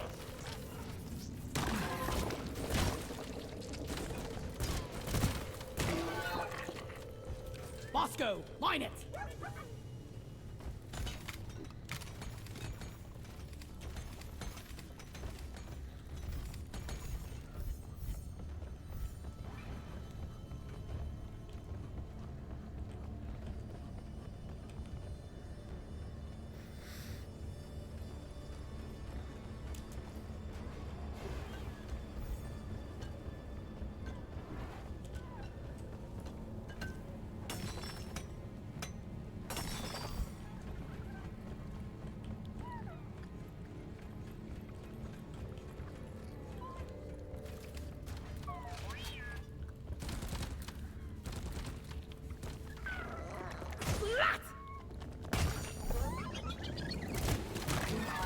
Loot bug opened!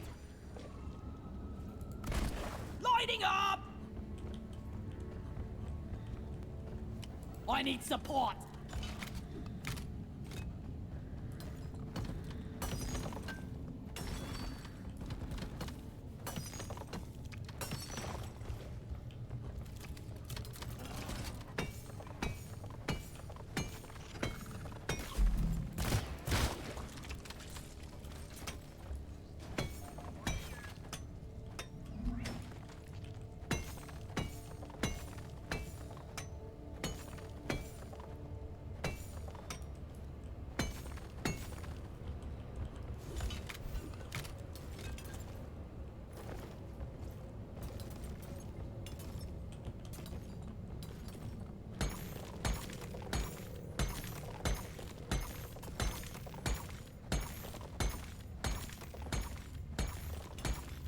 Monkey time!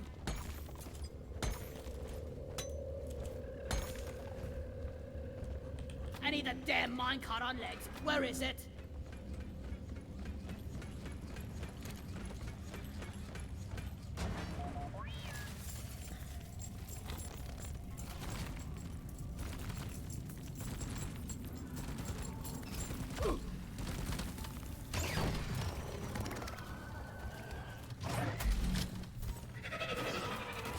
Skull Crusher! That will teach you!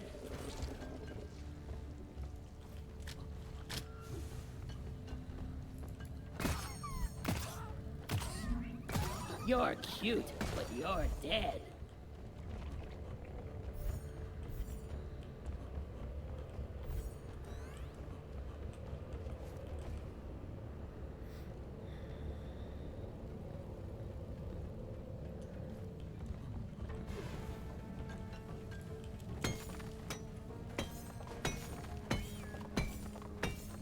Help me mine this.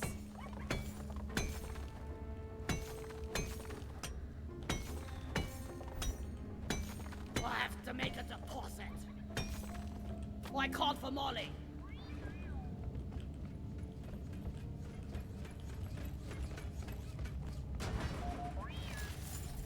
Down the hatch. Follow me.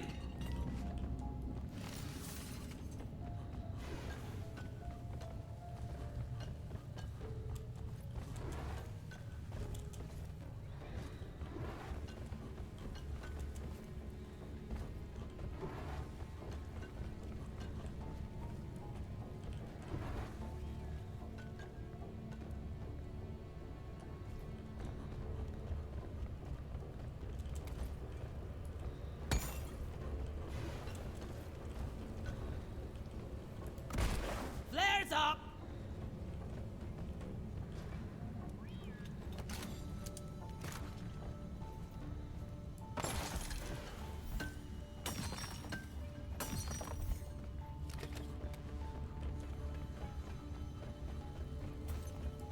I'm off! Heads up, there's a swarm of Macteras heading your way. Contact imminent. Mine it. Just take your sweet time, old lady. I've got all day.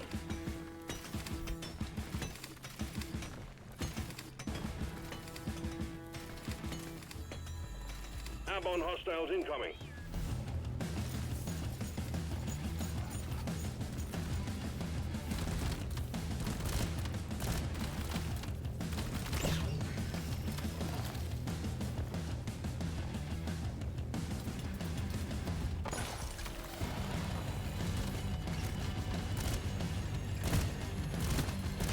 Out of my way, peck!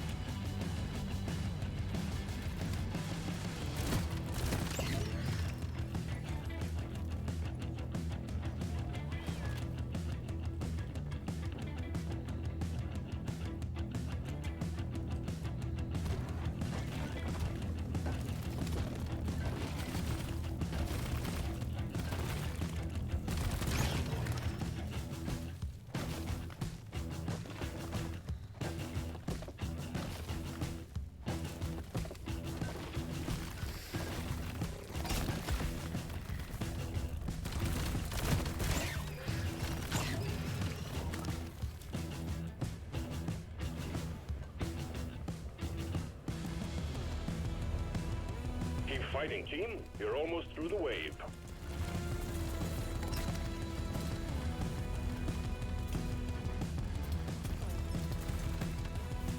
Oh, Spraying the bugs! that's right. I don't have that grenade.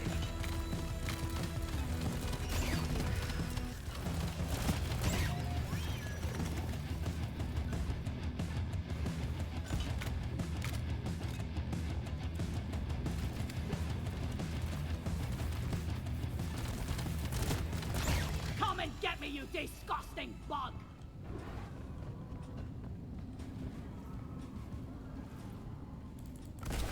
Let there be light! Help me mine this!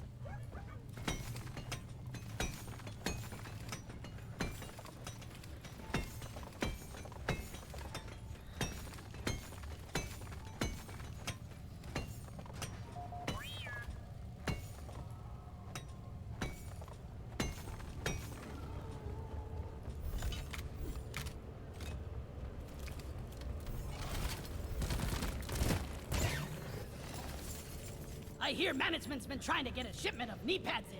Fancy that.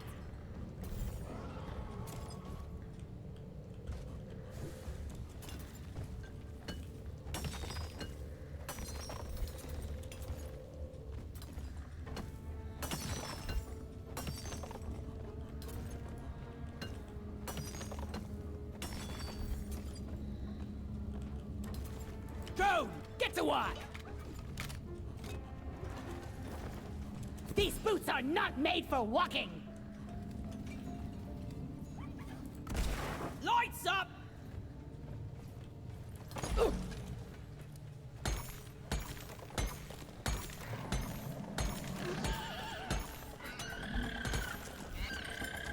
What? Man, come on. Stay by my side, Bosco!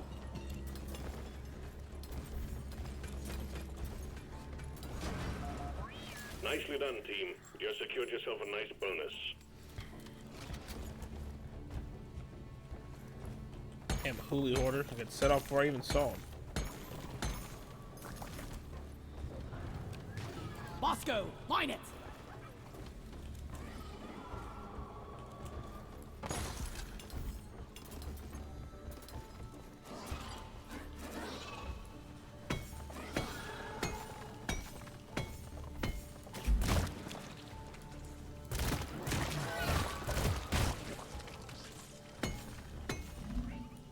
Mine it!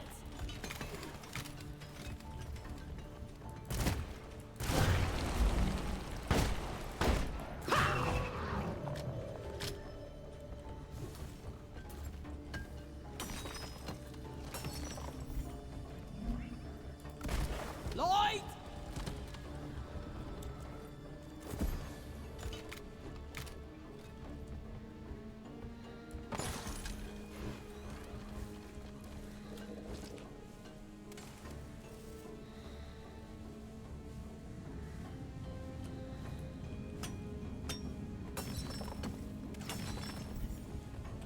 Drone, get to work!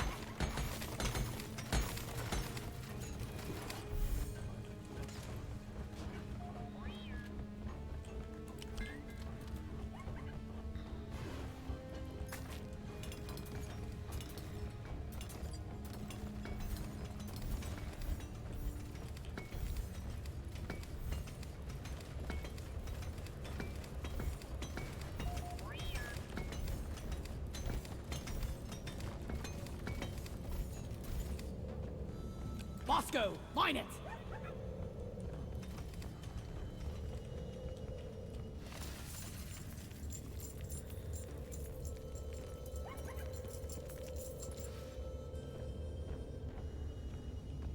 Follow me, Bosco! It's a mystery to me how all these minerals fit inside.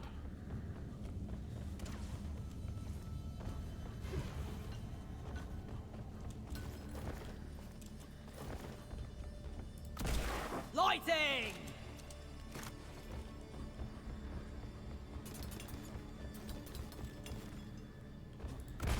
Light! Help me mine this. We're gonna need support from Haxi! Roger that. Hacking pod is launched and on its way.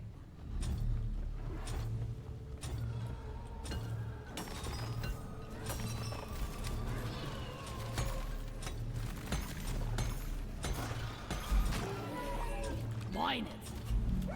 Hacking pod in position. Let's get it hooked up to the prospector data deposit. Chop chop, team.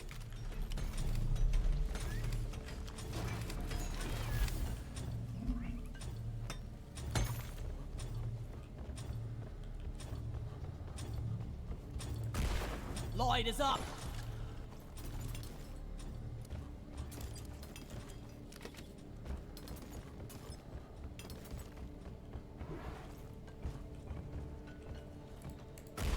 Lights up. Back down here, okay. Right, this is where I think it is. It is indeed where I think it is. I love this grappling hook.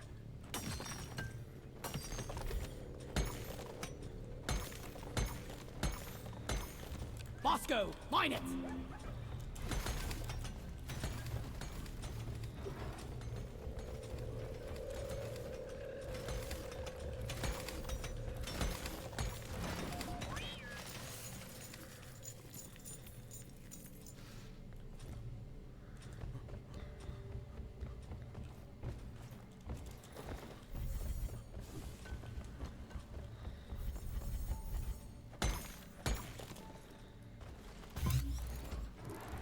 Booting up the machinery.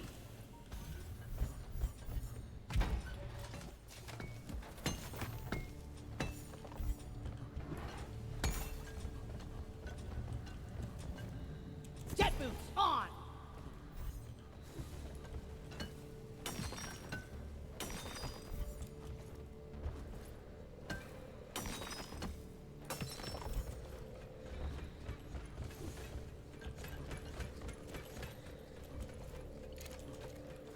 Seems we disturbed a nest of Clifford grunts. Get ready, they're heading your way.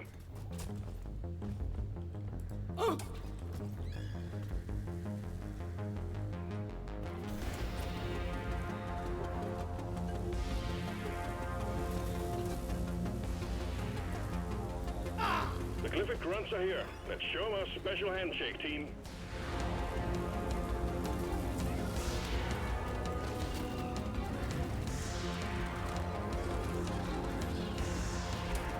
We'll have a connection in no time.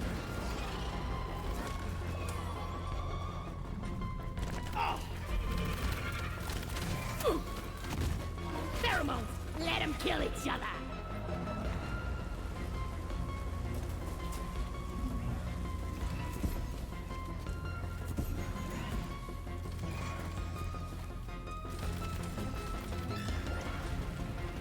We have connection. Hacking. Oh, they're connected? online.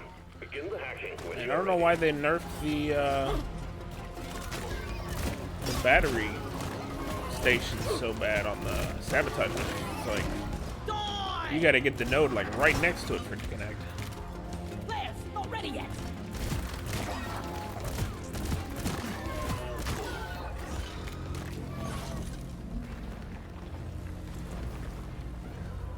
Get the lasers online so we can crack the tritolite deposit.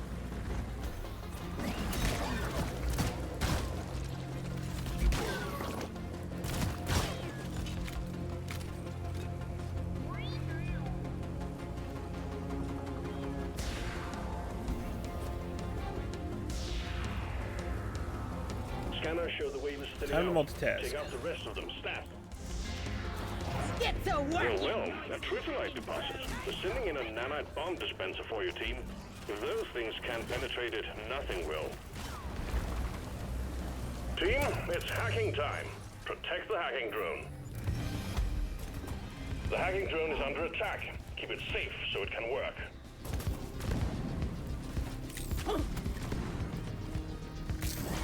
Here, have a bullet in the face! We did it! Let's infuse Hacking has been interrupted. Get whatever is attacking the drone off it. Yeah! Nicely done, team. The core infuser is primed Well, and that ready. didn't really stack as well as I wanted it to. Hacking drone resuming hack. You're your own worst enemy!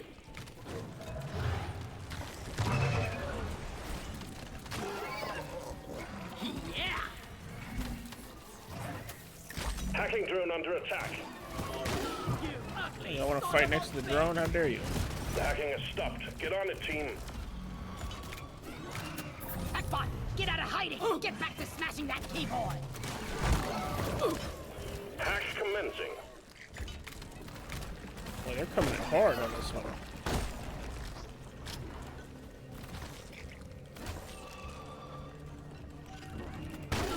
We got bogeys on the hacking drone. I wonder if I can hurt it. I actually don't know that.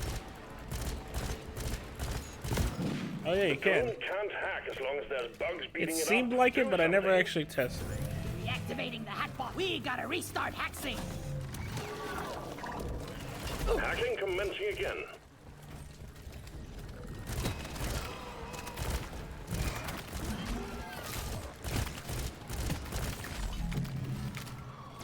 We need some pest control on the hacking drone.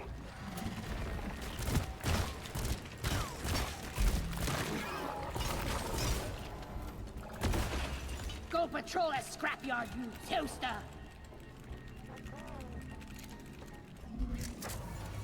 All quotas met. Well done, team. Activate your transponder via the mule and get back home.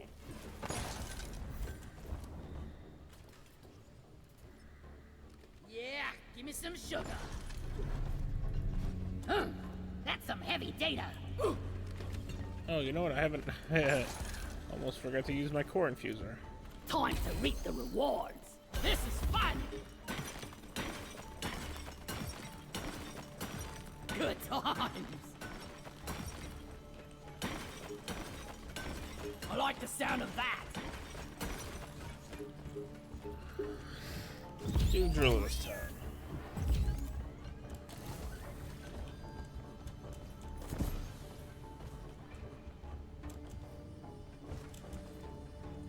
Donkey, come here! If this data had left the planet, Hoxus would be swarming in other mining companies in no time. Well done. This data will never fall into the hands of our rivals.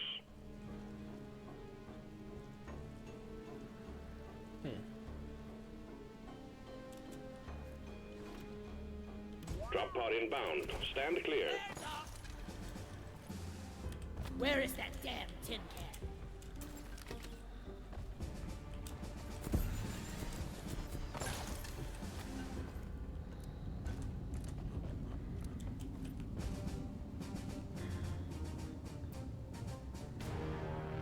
Drop pod has arrived. The mule has been called back. Drop pod departing in T-minus 5 minutes. Oh, I'm out of here!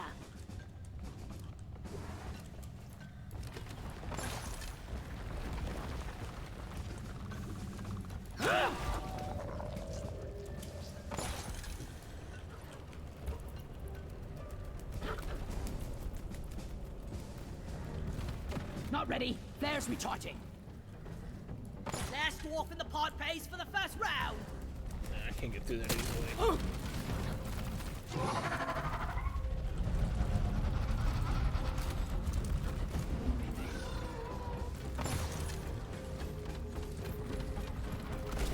Lighting up!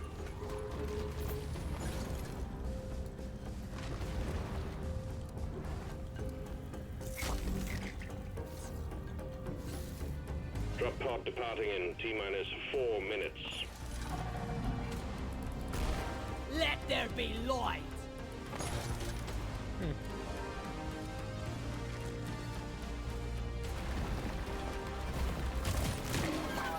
Roll back to the drop.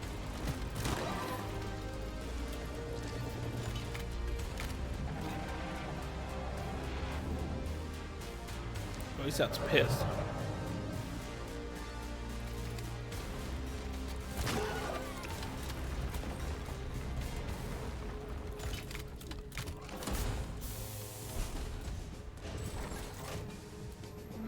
The mule is secured. Initiating launch sequence. Deep Rock Galactic thanks you for your good work. Drop pod will leave with or without you.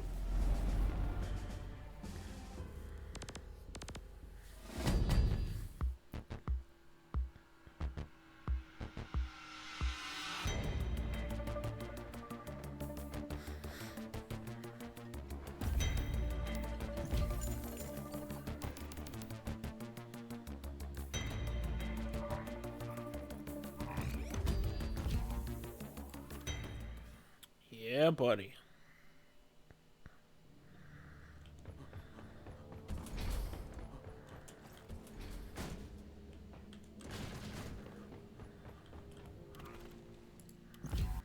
More shinies!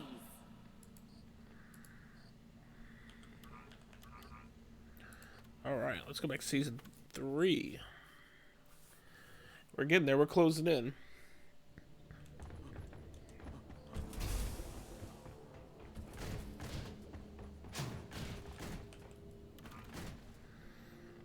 Well, that's... okay. Just missions is everybody, huh? You know what? That's fine. I got assignments to do. So it's this gunner and scout. We'll do that.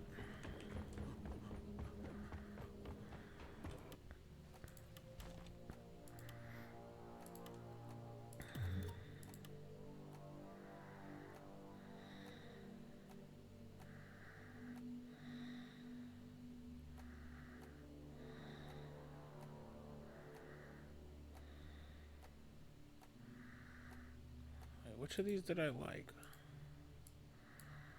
Thought I liked one of these.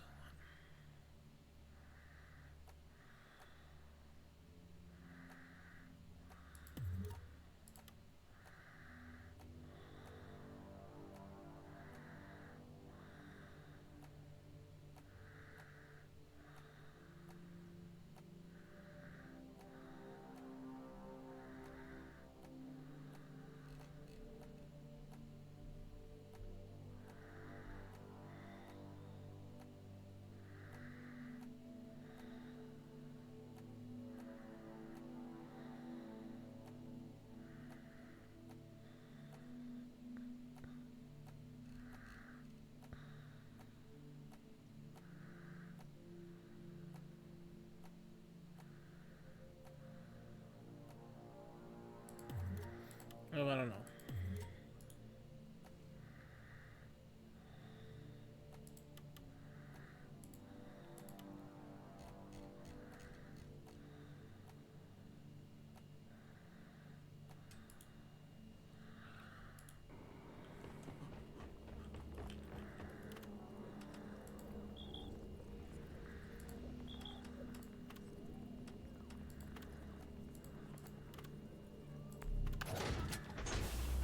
Get on board the drop Okay, let's pod take a team. quick Mission's ready.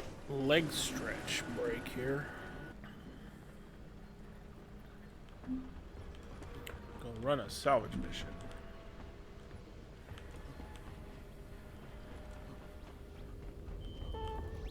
High five. Rock and stone, yeah!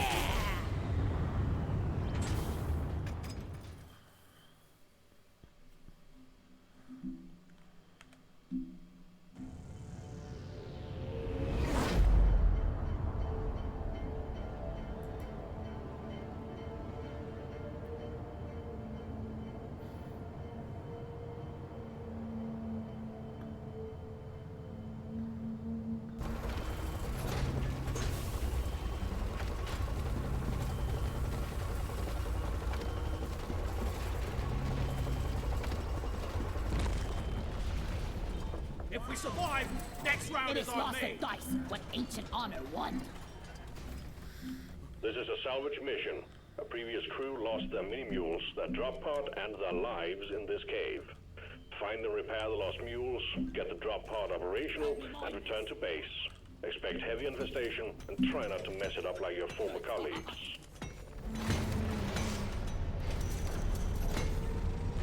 Bosco, mine it!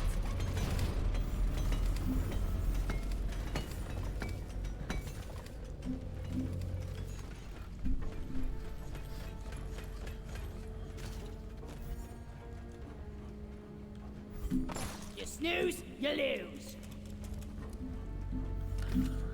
I will say I really do actually started to really like playing this game solo a lot. It's just very chill and therapeutic and meditative. Oh, what was that? Oh.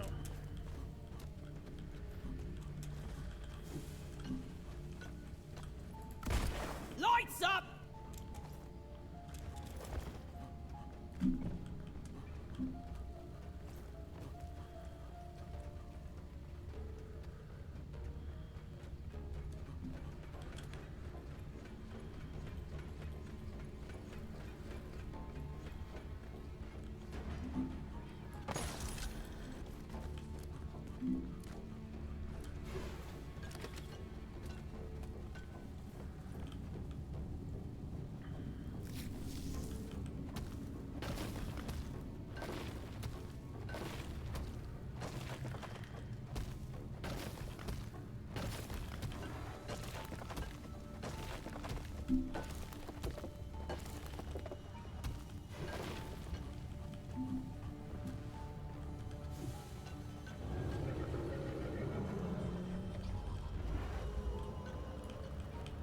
Oh man, I'm gonna get webbed up. Oh, you can actually break them.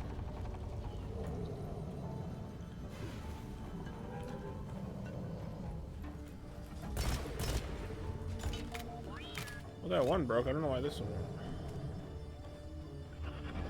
Oh, I hear him.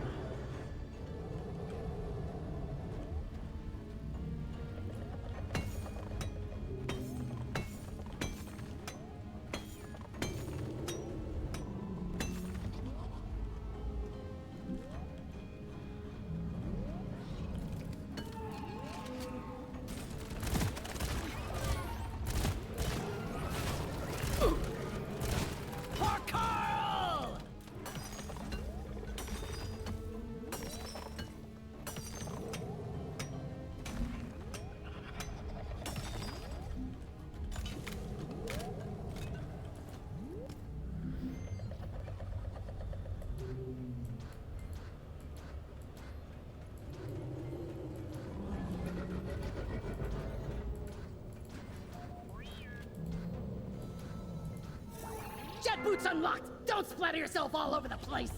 Go! Get to work!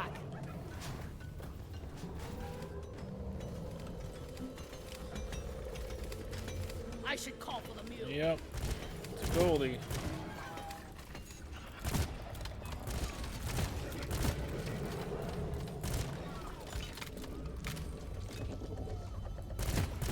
Loot bug down!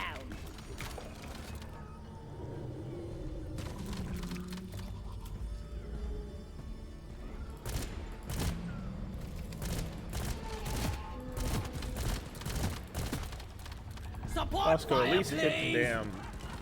At least hit the pustules.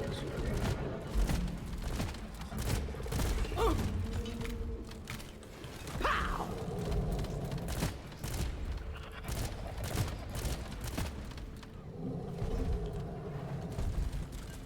Watch me float!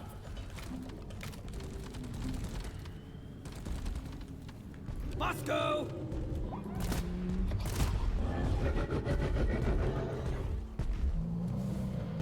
Oh, this is the wrong tunnel. Shit. Oh, I love this grappling hook. Pow! Yeah. I popped the loot bug. Let's get the minerals. Here! Have some extinction!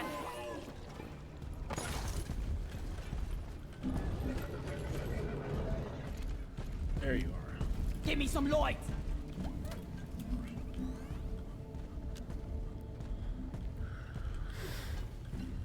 Yep, you play a little Flappy Bird. Except it's called Jetty Boot in this game.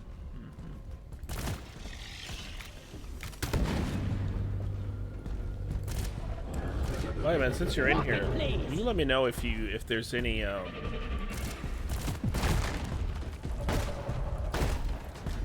audio delays? I think my fix may lead to some delays, but I don't know.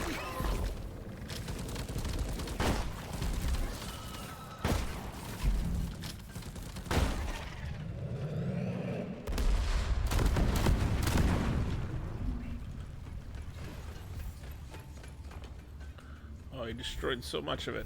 Don't got room for more. Mine it. Flares up! We're rich. Time to pay Molly a visit. See how long this is gonna take. 6:20. Okay, let's see how long this takes, because this usually takes a while. My bag is full. Oh man.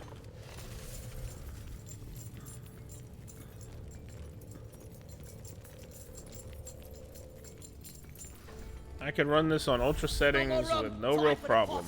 But then once I've got OBS up, I swear it Just saying. just runs so slow.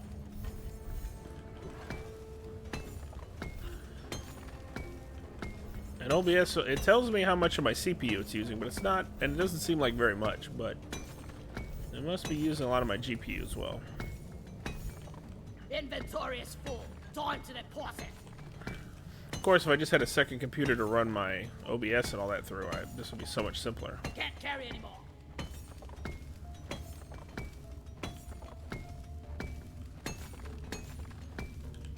Careful. Can't carry anymore. Bosco, why the hell did you stop mining? Drone, get to work. I need to deposit in the mill. I think we actually have a chance to make it out alive. Bam!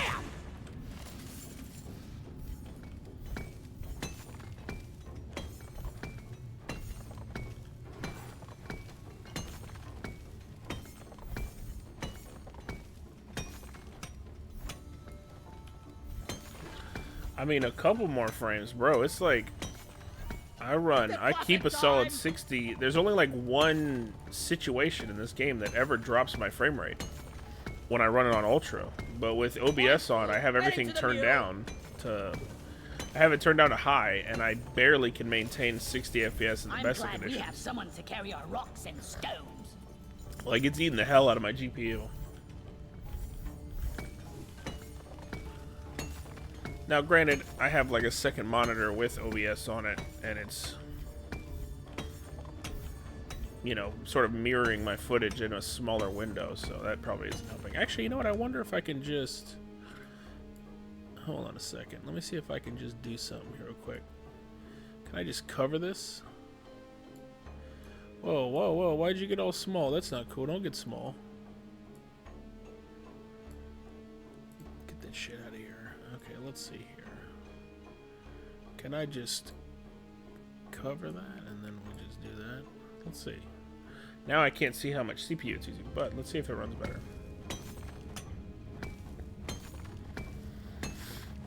Like, it's still rendering the footage behind the screen, but yeah, that's not really helping. Should show you to the right if there's a high GPU usage. You know, that's a good idea. That is a good old fangle idea. Whoa. What are we doing here? Where to go? Oh, did it just close that window on me? Why are you... Oh my god, it keeps closing this window. I had a bunch of stuff queued up. You son of a bitch. Task manager. Oh yeah. Power usage is very high. Oh my goodness, yeah, OBS eats a third of my GPU. Well, that's... Isn't that nice?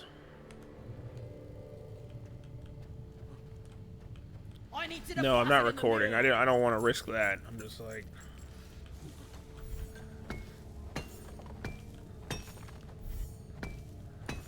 Bosco, mine it! Like, I figured that would probably be very taxing as well, so I just don't bother to do that.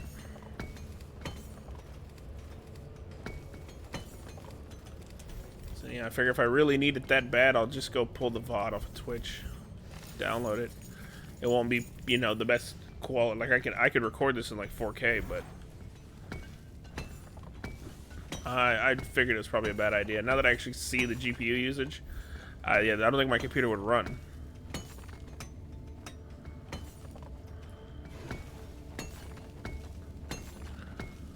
Yeah, I mean, yeah, and I have it, it scales down to, I have it scaled down to like 1080. Because the native input is like 4K. Or output, I don't know. But I have it scaled down to 1080 because I didn't realize I needed to scale it once when I was first doing this, and when I was first using a computer at least, and using OBS, and dude, it was like a frame a second or something. Something ridiculous. It was not working very well. And then I later found out I could just scale it down, and now I mean, it seems fine on your end, right?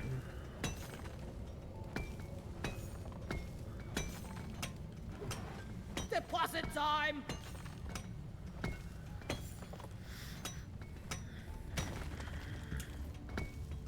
Yeah, I'm sure the frame rates, I would assume, is choppy, because it's certainly choppy for me. Come on, man, I needed a dump.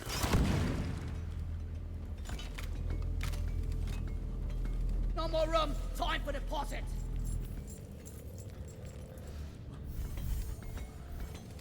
Yeah, that's good. Yeah, let me know if there's any audio latency. I'm a little concerned about that because I fixed the echoing issue, but OBS has like weird limitations, so I wanted to just run like one audio feed all the time, so I'm not doubling up. But like on my title card, I usually run music, and I can't do that. It doesn't have my...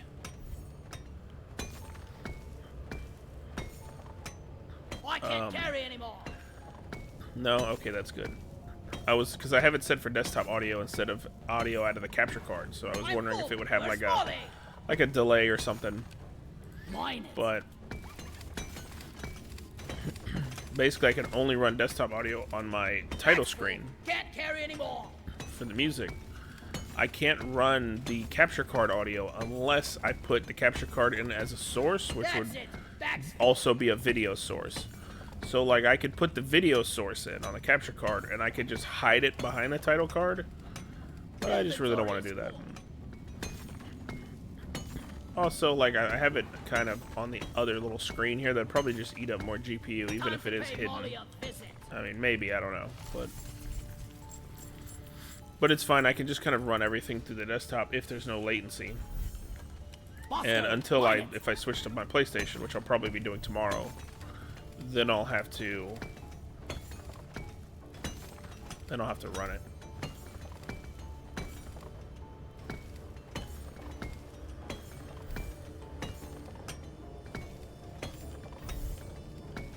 I should call for the mule.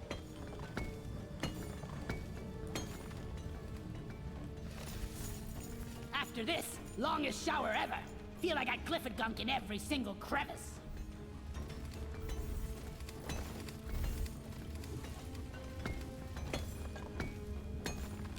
Night there. Help me Come on, mind Bosco, this. you leave all these little nuggets around.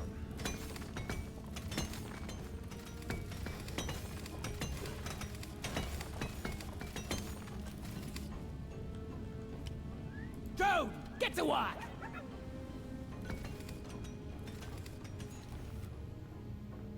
Bosco, what is that? Mine it.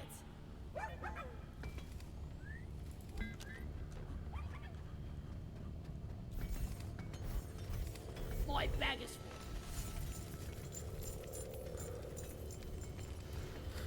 So what you been playing recently?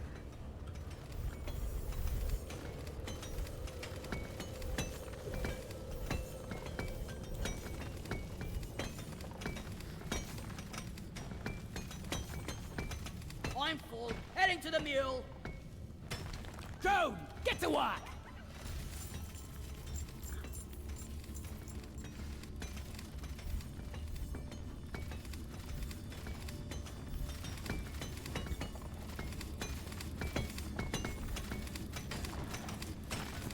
Booyah!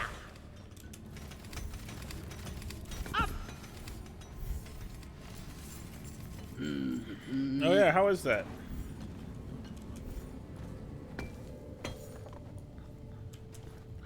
That one looks interesting. I haven't really had much of a reason. I haven't really turned on my Switch in a while, to be fair. I have stuff to play for it, but I just haven't really touched it.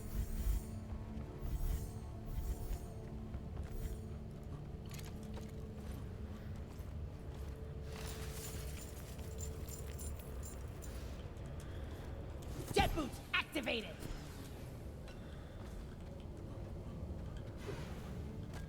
Okay, how long did that take? Wow, that still took like 11 minutes. Jesus. Good thing I didn't have a pots of gold, or I'd have been here all day.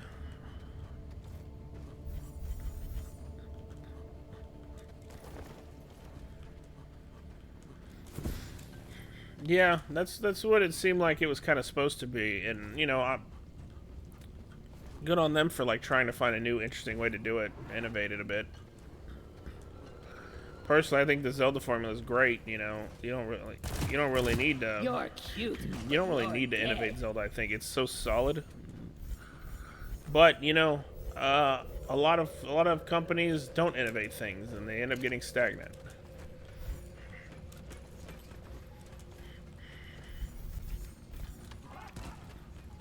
But also, to be fair, like, we used to have so many... There used to actually be a lot of Zelda games that would release really frequently, but they were usually still pretty different. And once they started making 3D ones, then you had, like, essentially 2 different Zelda series going on. And now there's this new, like, you know, Breath of the Wild, this basic, like, sandbox-style Zelda that is essentially like a third type of Zelda game. So it's like, cool. And I'm glad to see that. I was a little worried that with Breath of the Wild and Tears of the Kingdom that they were just kind of stopped doing the other types of Zeldas. Instead of making it like a third brand. But with like the Link's Awakening remake and then this new Zelda one, seems like that's not the case, so they're still going to make some of these. So I'm glad for that, at least.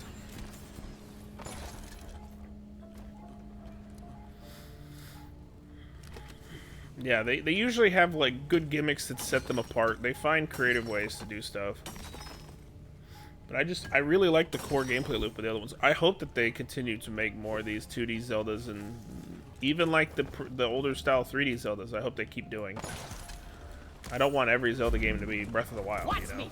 Even if it is, you know, this massive, big deal for them and big seller. I don't want every Zelda game to be like that. Loot bug pop. I'm such an old head, you know what I mean? And if they want to do that, you know, that's fine. It's their IP. I just hope that at the very least, if they're just going to start leaning more into that type of game, then I at least I hope that there's enough other devs and third-party, you know, independent and whatever that start making their own. Like, I know there's a lot of little indie Zelda-like games. I have a few. So far, this is pretty fun. So we're gonna yeah, and I mean, and again, now, like, I view Breath of the Wild, this kind of survival sandbox type Zelda game, is to be like a third type. Because it's so different from... Oh, man. Come on. It's so different from the other 2 types.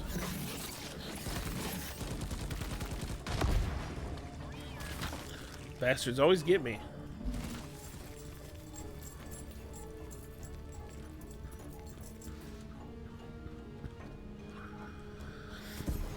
You know, and you had there were some kind of bigger devs that were making games that were like Zelda here and there, not too often, but here and there, you know. Bosco, line it. Like, I have my favorite Zelda games, but I also have my favorite not Zelda games, you know what I'm saying? Coordinates transferred. Gotta check my terrain scanner.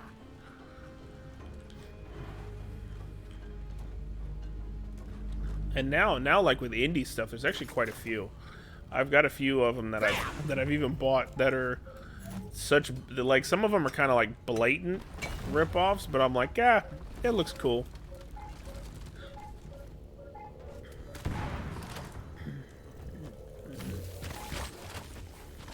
There's one I picked up recently that I haven't played with. I can see the departure from...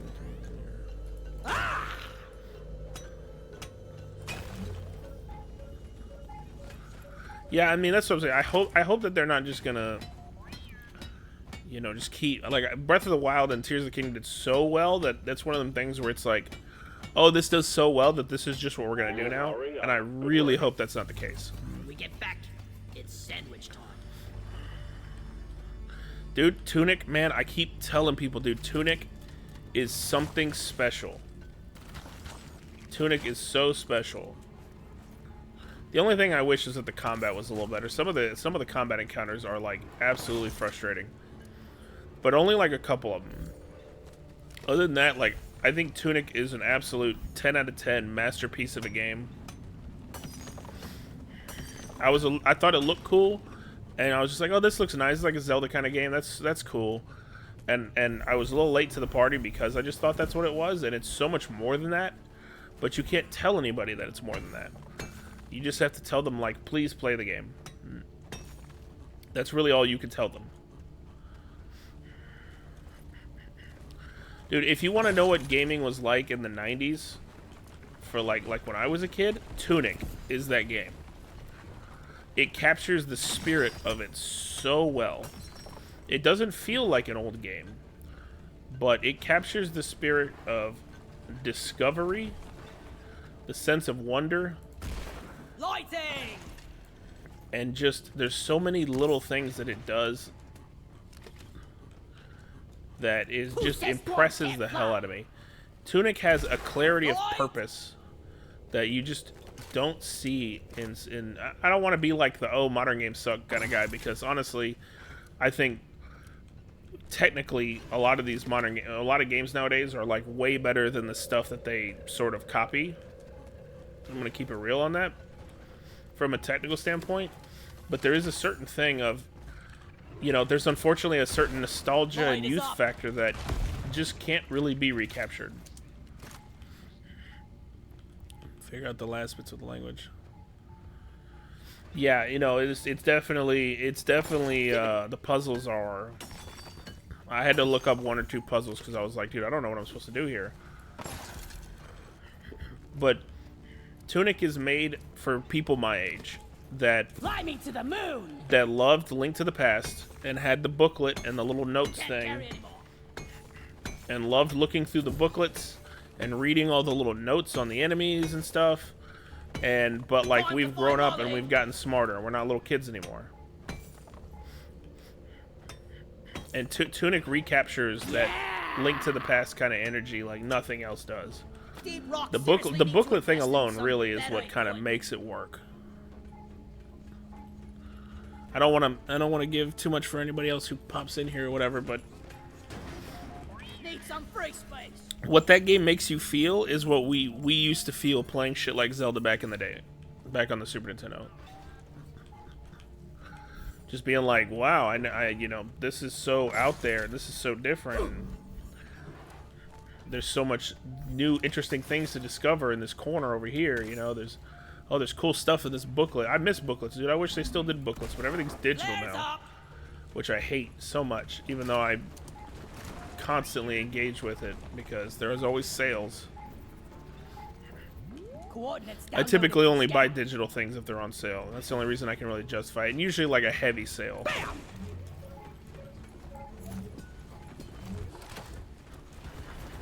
But nothing else has captured nostalgia quite like how Tunic has for me. And I'm glad you played it because it's an amazing game.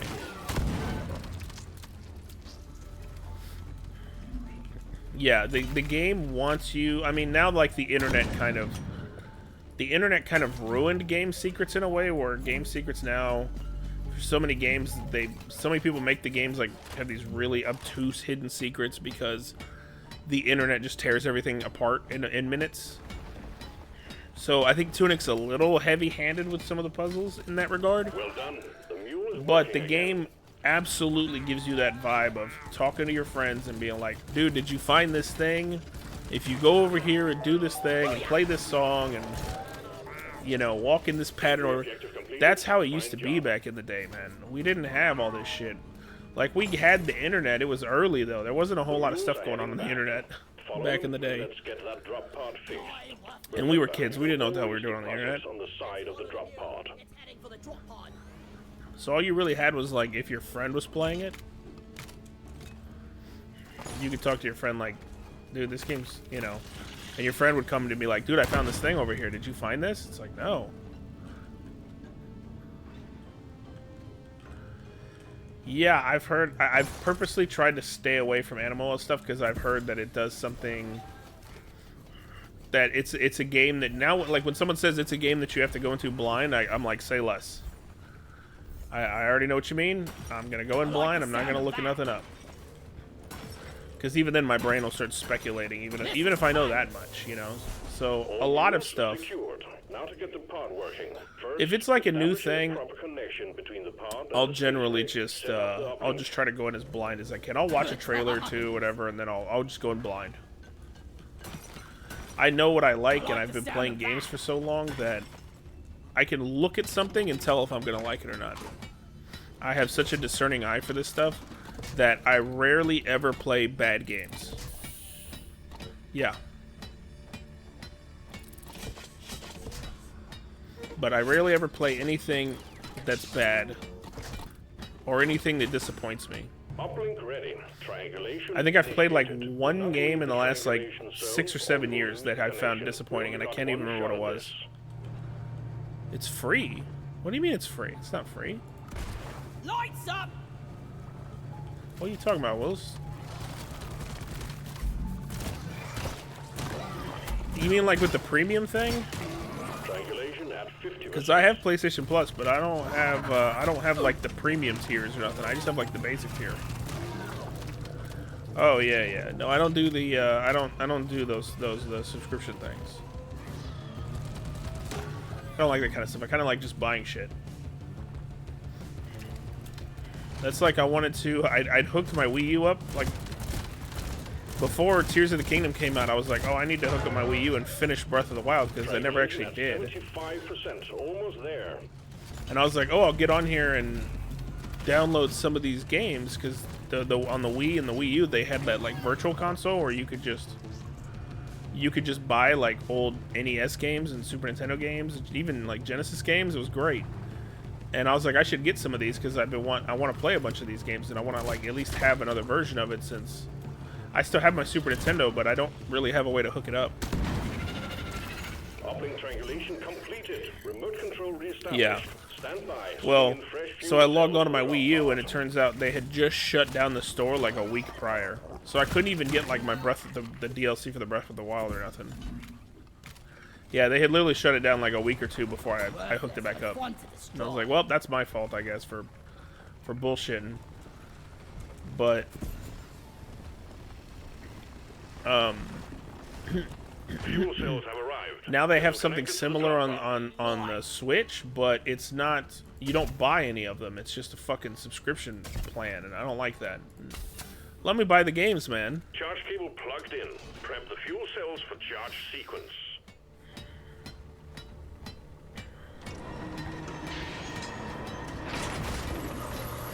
I haven't been using my Switch enough, you know what I mean, to like, I can't justify getting the subscription, especially not right now since I'm not really working, but if I can't get the subscription, Fuel cells like, charging.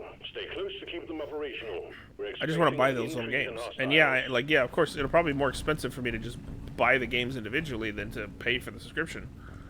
But I want to have the games, and even if it is just a license, I at least want to have them.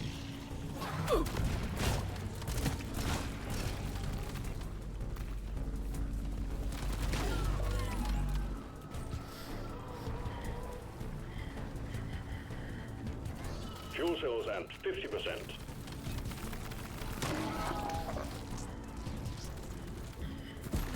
Well, in that regard, Close to the fuel cells. sort of.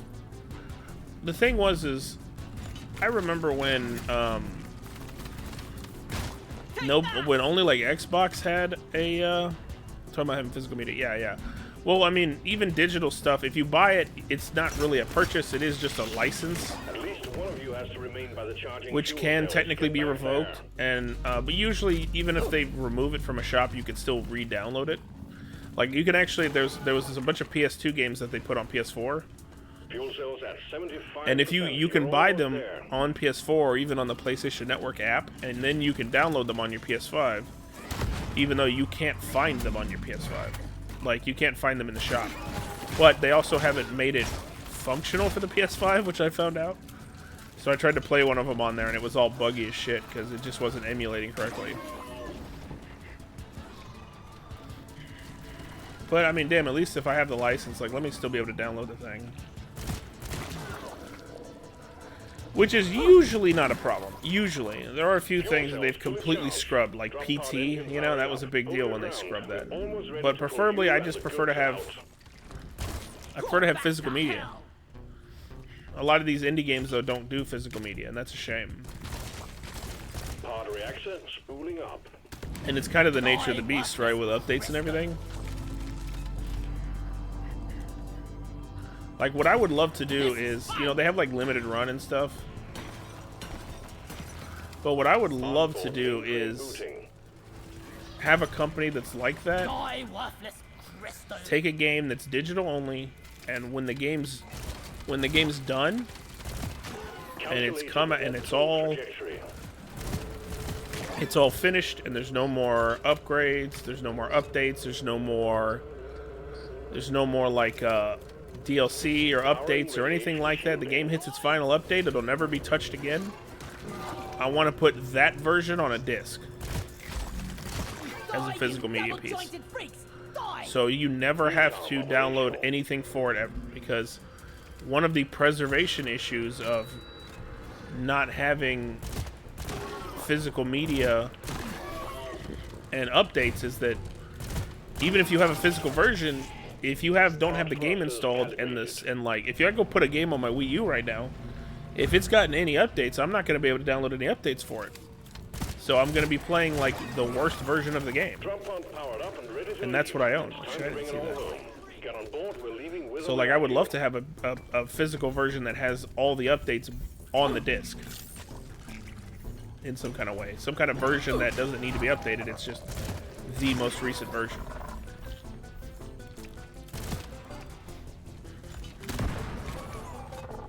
Oh, that's great. Yeah, Tunic is absolutely one that would be great to get with a booklet. Although it'd be tricky if the booklet is the in-game booklet. I would hope it's not the in-game booklet because of how that... Anyways, you know what I'm saying. But that would be sick.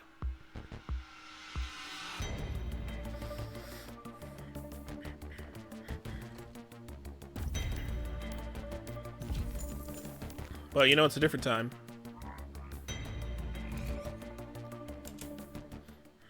People buy a lot of digital now. Hell, I buy a lot of digital now. Any major game purchase, though, I make sure to get a hard copy. But once the store shuts down, the hard copy is going to be useless if I don't have it installed. And the assignment is done. Keep it up. You know, and I guess that's fine.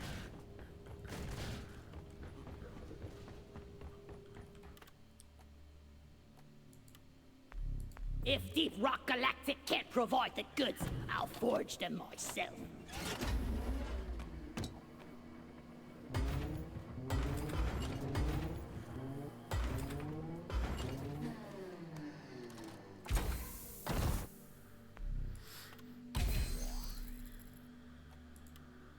Can't wait to show off my new look.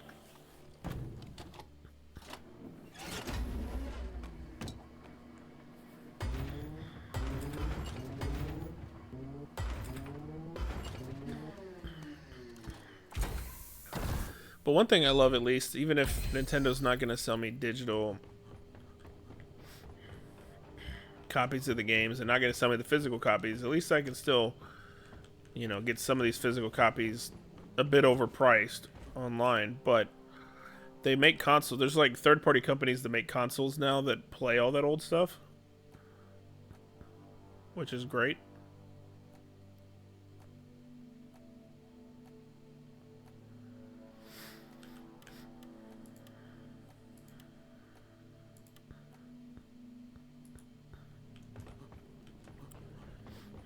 I got one I've had on my Amazon wishlist for a few years. I need to just go ahead and get it one of these days. Well, not right now, but like it hooks up to modern TV equipment, but it has cartridge slots for like a bunch of old consoles.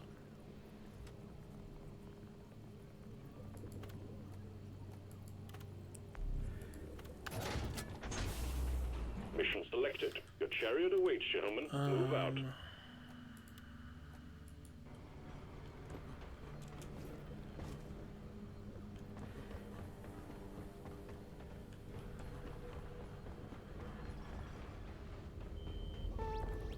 Let's shake, rattle, and roll.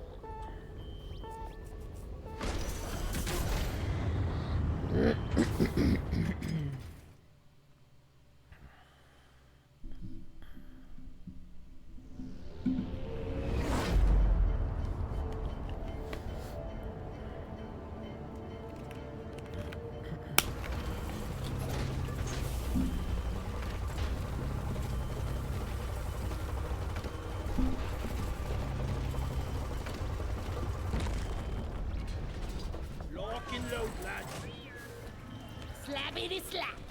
That's it, lads. Rock Time and for a round of stone. pest control, team. We got dreadnought cocoons on our scanners, and you get to eradicate them before they turn into something even worse. My advice, bring plenty of ammo. They can take a punch.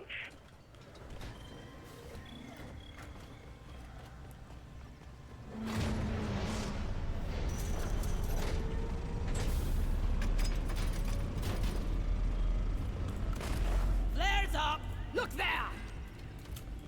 Better than flying.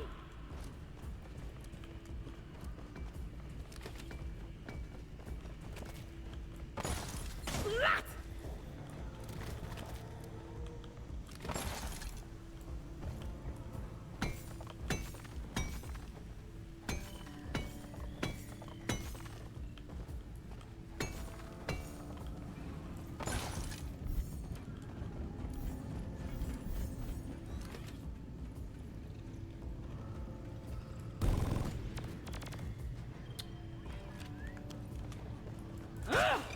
I shot a fester flame.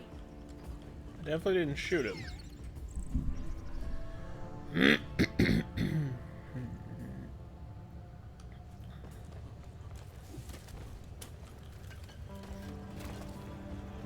Looks like we got some severe overlap.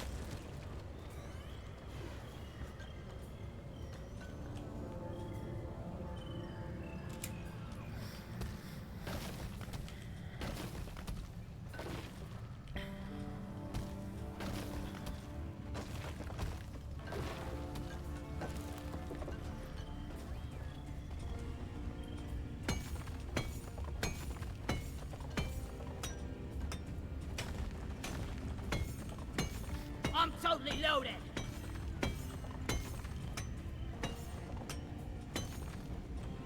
Rockety rockin' stone.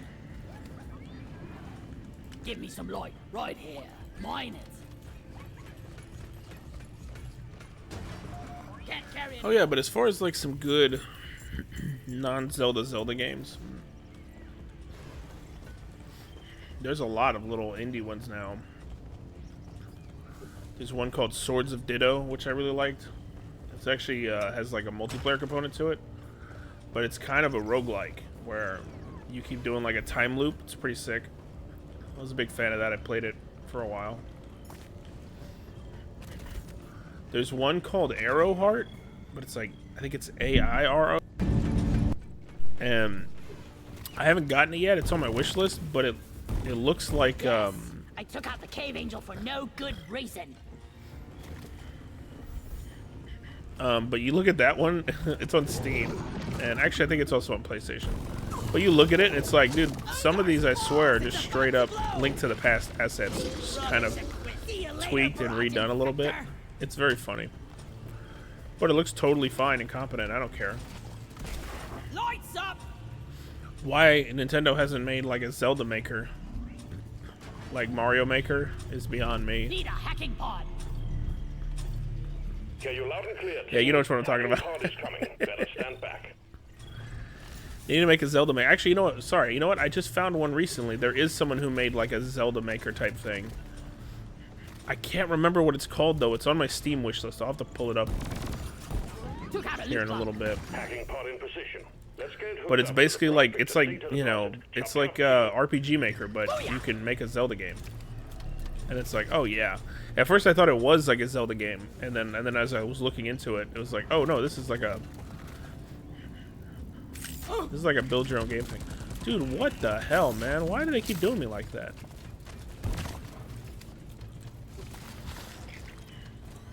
Another one I picked up, but I haven't played it yet, is it's called like Ruins of Tassos, I think, and it's basically like a, it looks a lot like Link to the Past as well, but it's like a multiplayer Link to the Past kind of game.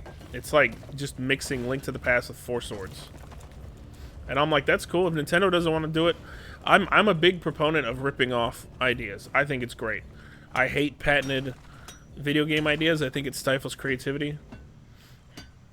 And I'm very, very pro just ripping off game ideas and making your own. And I've kind of been wanting to do that for like 13, 14 years now, and I just never got around to learning how to make a game. Because I've played some amazing games that I have a lot of fun with that just have some fundamental issues that could easily be fixed, you know? But the game is like, you know, it's done, it's not being worked on or whatever. And I very much am a proponent of, if the people who make the game aren't going to make the game anymore, then somebody else should make the game.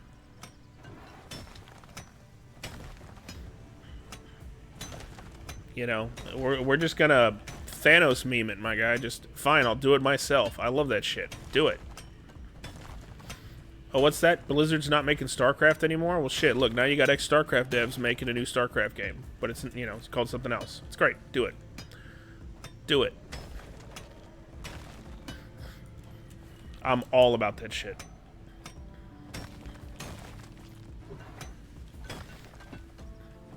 I have like whole notebooks of like game ideas that I want to do that I would love to make, and I easily like a third of them, if not half of them, are just like a game that I loved playing when I was younger that doesn't exist anymore.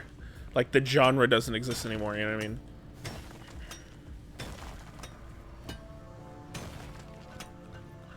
It's like, fuck it, man. If they don't want to do it yourself. But yeah, Ruins of Tasso was pretty cool. I think I got it for... I think I might have got it for, like, for free on Epic at one point. Yeah!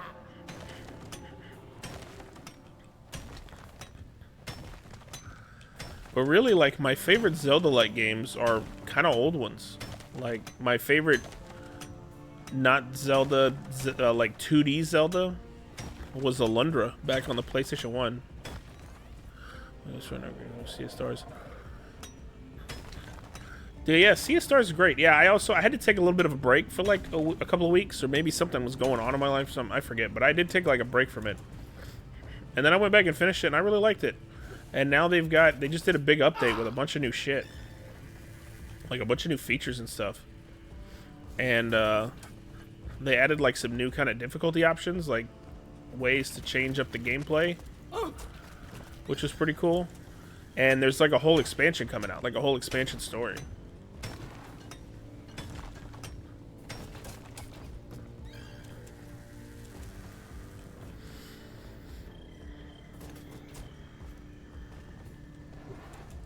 But yeah, this is a game I used to play, and actually I think I still have a hard copy of it that I bought many years ago called Alundra. And Alundra is basically like a Link to the Past game on the PlayStation 1. And it's got like anime cutscenes. It's sick. It's basically Link to the Past, but you could jump. And the puzzles are crazy. Some of them are actually kind of hard.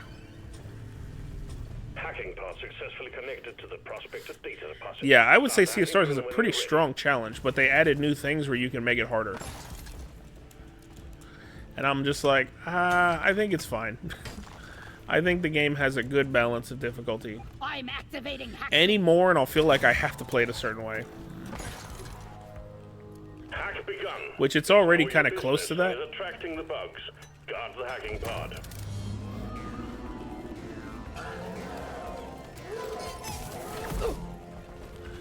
God, Molly, get your fat ass out of the way.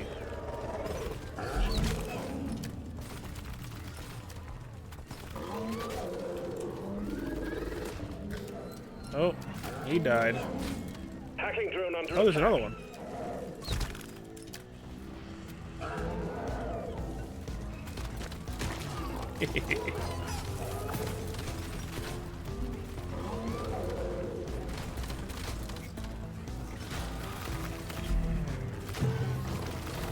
Mostly because of me. Oh, well, that's nice. I don't remember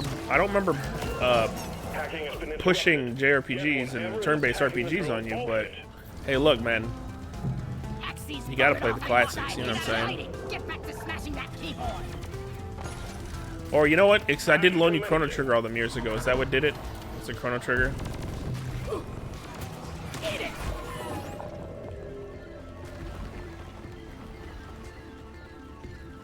Go, Bosco. Bosco, kill that little shit. We got bogeys on the hacking drone. Cryo.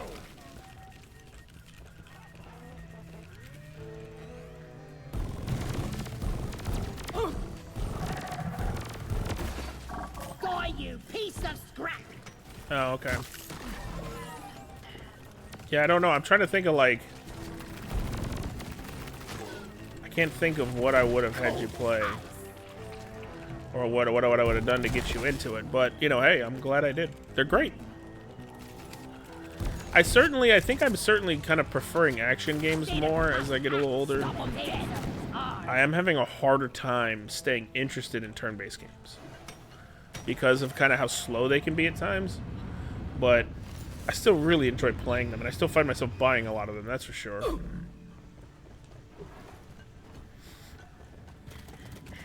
And Sea of Stars I thought was great. It was so much fun, and it was a very good way to stay engaged. I'm glad so many turn-based RPGs of the new age are adopting things like active commands, like, you know, all that Mario RPG shit where it's like, you know, time defense, time attack.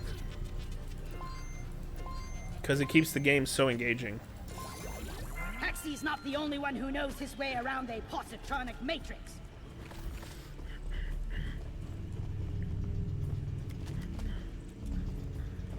It tingles weirdly. Jak and Daxter, yeah.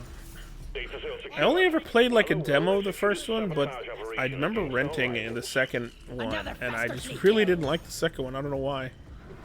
It was kind of like what I really loved about the demo of the first Jak and Daxter was just kind of not there in the second game, and I was like, well, but what the fuck? Okay, it's a weird ass room. Let there be light. Drone, get to work. But yeah, man, I like turn-based RPGs a lot.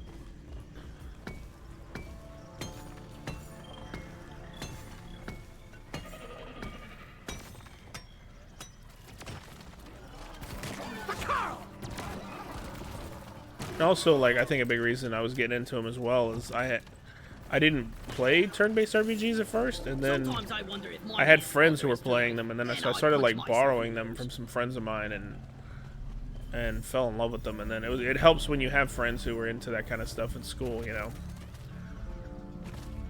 Like half an hour, bro. Yeah.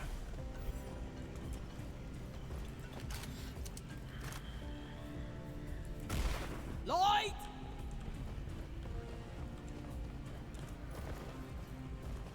Bosco, mine it. Actually, mine that instead.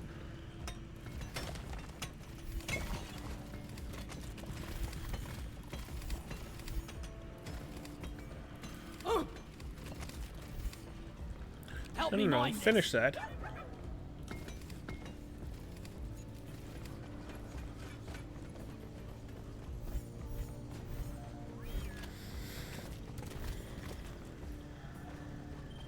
Where is that damn mule? Attack!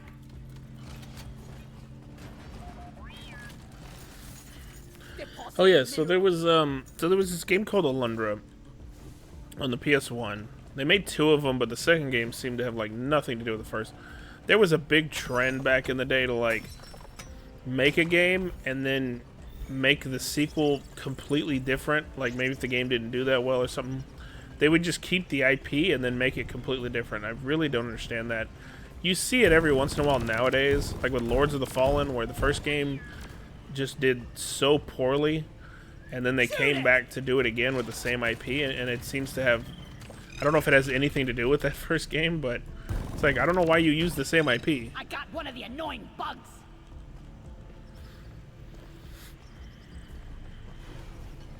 Damn, and I like left Chrono Trigger with you for years. I like barely got it back, what, like a year ago or something? Move your tin ass over here and hurry, please. Well, cool. Yeah, finish it. It's great. And what's cool is that was like one of the first games to have New Game Plus, and you could there's multiple ways to fight the final boss in Chrono Trigger. Like there's how you finally decide to go fight the final boss will determine how the final boss fight is. And Mine it. and when you do New Game Plus, you actually have access to like like 1 or 2 new final boss fights, so you can basically, after you beat the game, you can start over and almost immediately with like just Chrono by himself if you really got nuts, and you can just go fight like the hardest version of the final boss. It's pretty funny.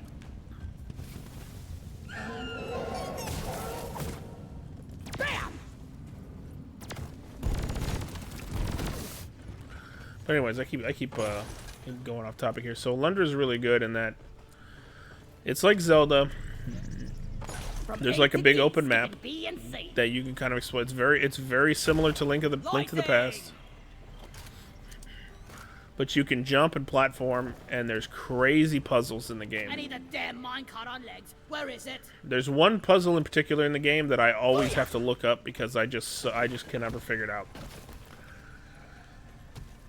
But it's like a very mature story. It's like you wash up on this island, not original, but, and you play as a Lundra, and you're a dream walker. You can go into people's dreams. And the people of the island are being, like, haunted. Lights up! In their dreams. They're cursed. And so you have to go into their dreams and, you have to, like, go into their dreams and try and save them and keep them from dying. Because it's a very, very Freddy Krueger-like situation where if they die in their dreams, they die in real life. And so, like, there's overworld dungeons, and there's, like, dream dungeons, and there's a lot of dungeons and bosses and stuff. It's such a cool game. And they brought it back on the PS3. On PS3, they had, like, old PS1 and PS2 games, and they brought it back on there. And so you could, like, download it and put it on your PS3 or put it on your PSP even, which I might still even have on my PSP. But sadly, you can't access none of that stuff anymore. I really wish they would have ported that stuff at least to PS4. But what they did on PS4 was they brought back the PS2 games, but they went with all new ones instead of doing like the same games that they had on PS3. I kind of wish they had done both, to be honest, but there was a lot of good stuff that they brought on a PS4 that I would have never expected them to put on, because it was all shit that like I loved that I figured just nobody else had ever heard of. Like Mark of Kree, you know, and stuff like that. World record 6 minutes. I kind of thought it'd be a little shorter, but yeah. I guess if it's like glitchless, I could see that. Like somebody who just power leveled the hell out of the game. Yeah, I mean, legitimately. So I mean, I'm sure you kind of remember the game's flow at the start. You can literally leave your house, go to the fair, crash into, or I don't even know if you have to crash into them. I think you can just go straight to the teleporter. Yeah, you can just go straight to the teleporter at the fair and activate the final boss fight. Down it goes. The game also had a bunch of different endings. It was the first game I remember having like not just like more than one ending, but like there's like 20 endings or 15 or something like that. Kind of nutty.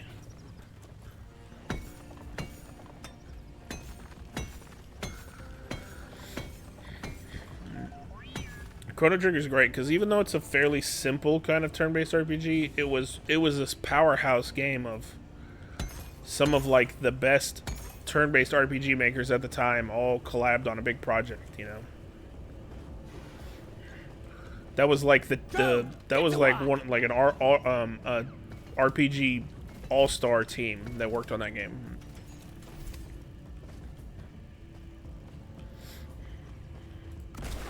And I mean, it shows in every little pore of that game.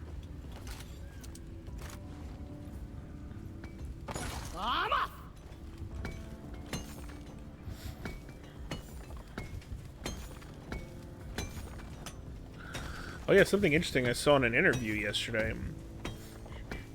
This publication called, I think it's called Inverse. They were interviewing the producer of the new Dragon Quest III, was it HD 2D remake? And I guess he also did the, shit. I'm gonna, oh good, I didn't die. He also did the Live Alive remake, as well as I think he might have worked on Octopath or was involved in it some kind of way. But they was like, he was doing a little this interview about the Dragon Quest game and talking about it. And the interviewer asked him such a smart question. He asked him, what game would you like to see redone in this style? And what's funny is the guy's answer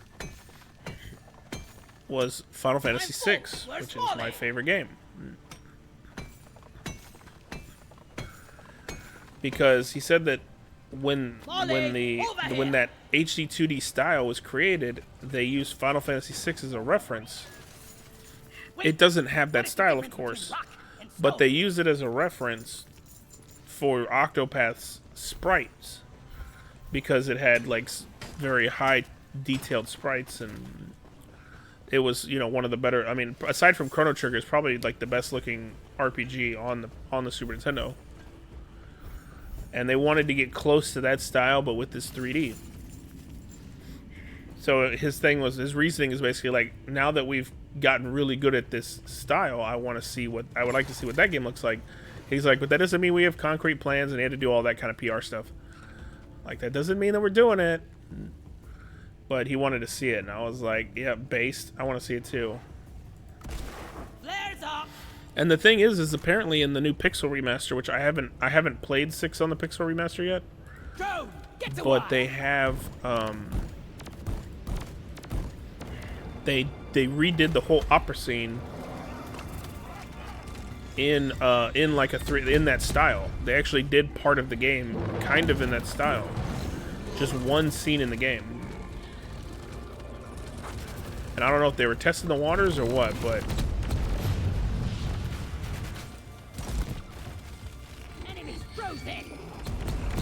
Where'd he go? Where is he? You really need to provide some better aid. That don't have ice damage. Nitro has been withdrawn and supply pod is inbound.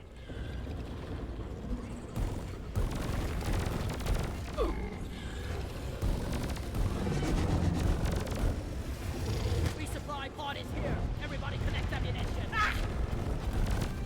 Not again. Oh, I'm actually out of grenades. Yeah, I'm thinking they picked like the most beloved scene in the game to do it.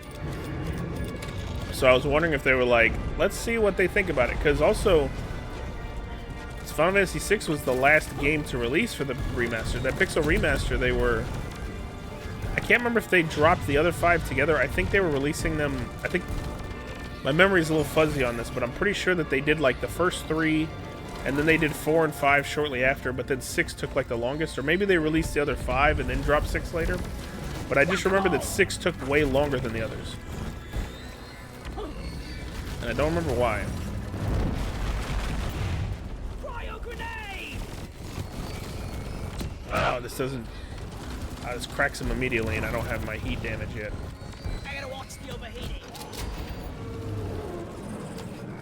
I would love if they did that. I would love if they did it for 4, 5, and 6, to be honest.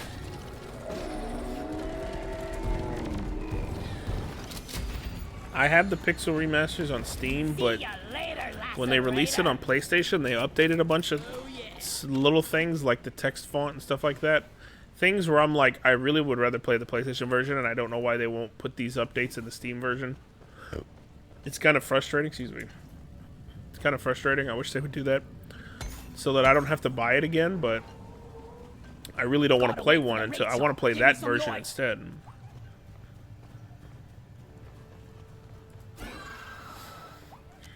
6 releases of FF7.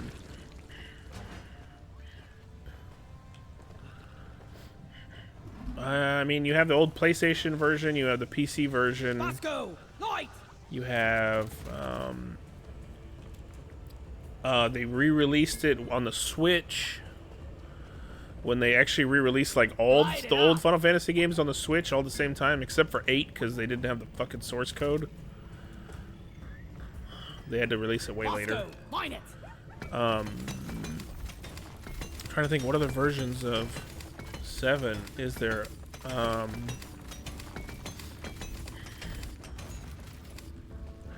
mean, like, you have Remake and Rebirth, but I don't think that's not quite the same. Those are sequels. And you have, like, I mean, kind of Ever Crisis, but not really. Ever Crisis kind of it's also its own thing. Loot bug eliminated. I mean, unless you don't mean 6 releases literally. I'm trying to think.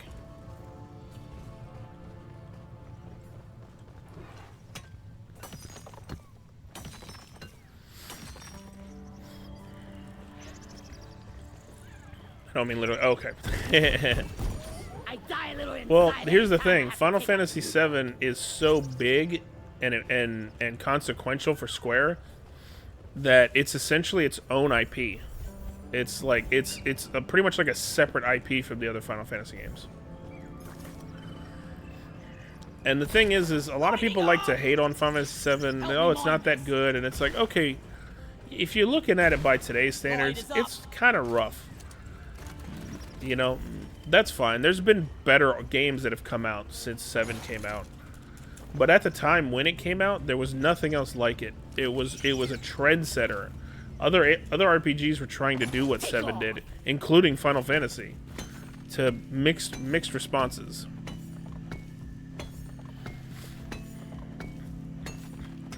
Oh, yeah, there's 3 parts to FF7 Remake, but Remake and Rebirth are 2 of those parts.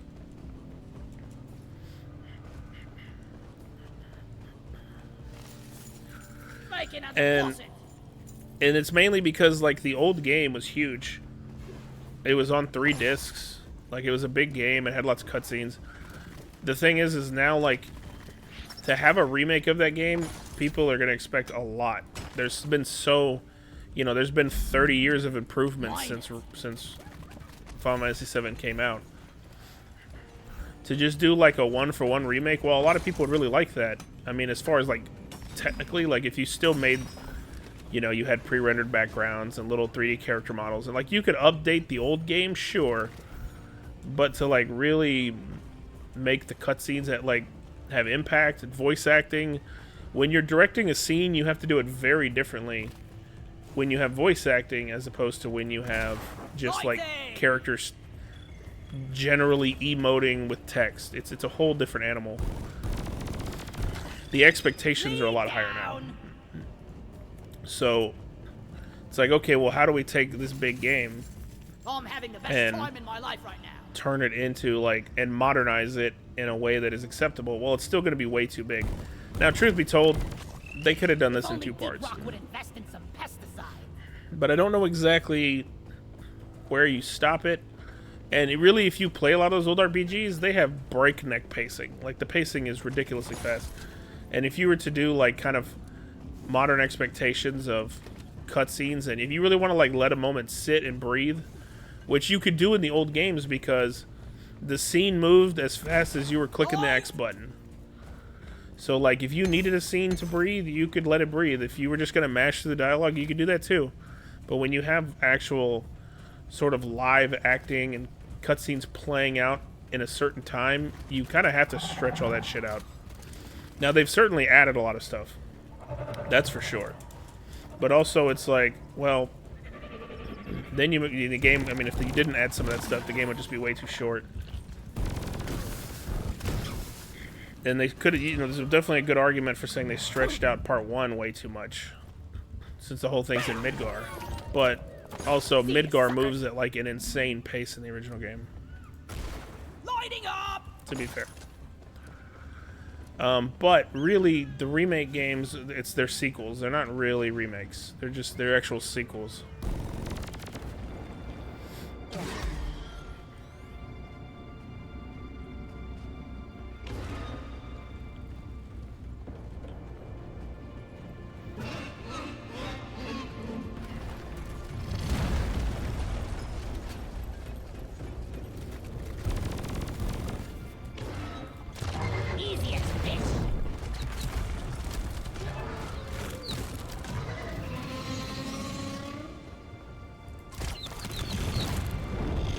Doesn't ricochet, that sucks.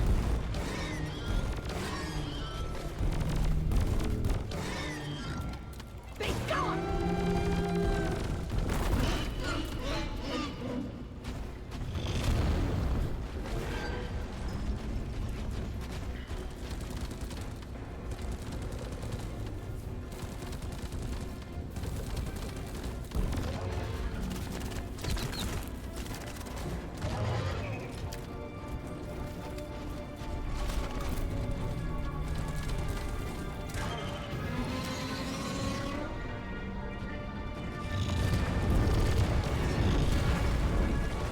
Cold shoulder for ya!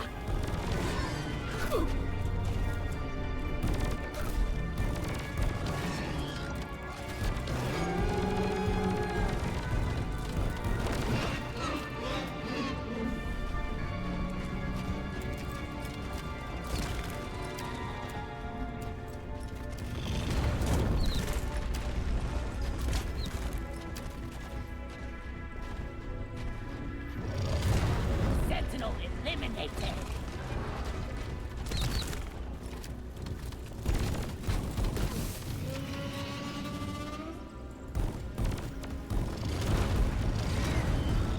Oh, I can shoot those? I don't know if I ever noticed that.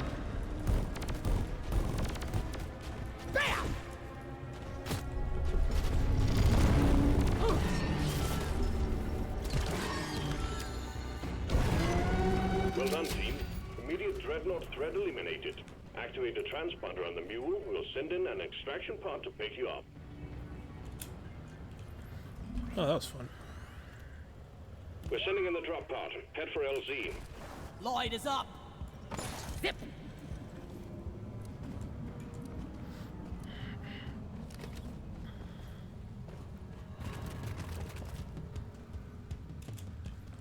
Bambo!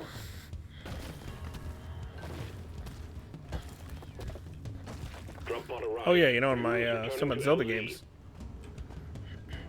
Drop my pod my departing in favorite T-minus 5 minutes. not Zelda 3D Zelda game is probably Darksiders. If you want a game that feels kind of like Zelda, although it plays like Devil May Cry, the first one, and it's kind of the second one too. It's like if you want 3D Zelda, but the combat's like really fucking good, play Darksiders. The first one is just it's fucking it's Zelda with Devil May Cry combat. Oh shit! I didn't kill all these fleas. Let's go!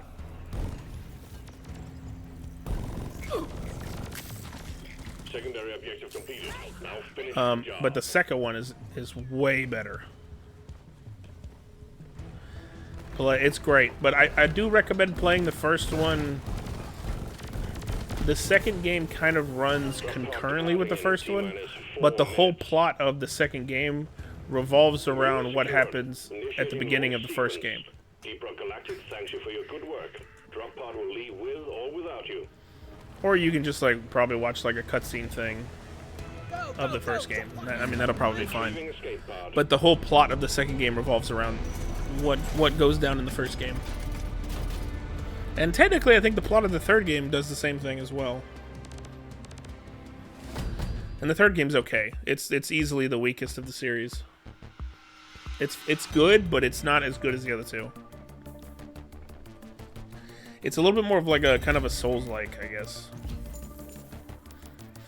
Still with some of those kind of Zelda, Metroidvania kind of find a gadget, open up a new area kind of things. Oh, and then there's like a spin-off that's like a twin-stick shooter. That was pretty fun, though. It's pretty short, too. You've completed the assignment. Congratulations. Oh, I've never gotten that one before.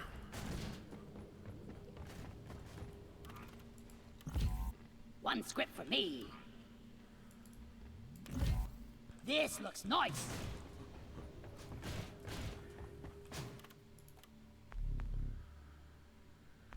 I'm gonna wear this in honor of Carl. They just, actually, you know, they just dropped an update for Darksiders 2. The definitive edition, whatever the fuck that terrible name is that they put on it. that is the original remaster of it, but they just dropped like a new update for it for some reason. I guess like when they were gonna put it on PS5. They updated it for PS5, and it's just basically a free update if you already own the game.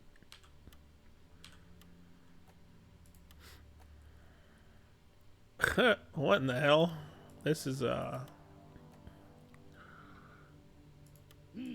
these are hilarious sideburns. I've never seen these before. Let me try this. I gotta find out which character I can put this on. It just drapes over the mustache. That's funny as hell.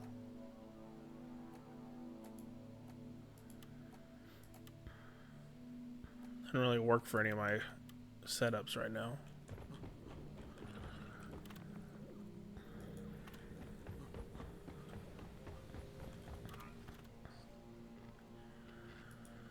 Alright. I think I'm gonna stop playing the game here, but let me look. Let me see if I can find this game for you. I was gonna tell you about this game.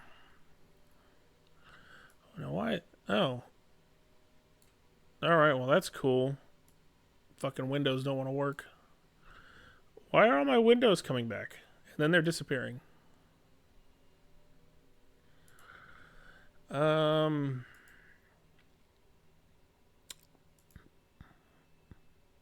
have it on my wish list somewhere.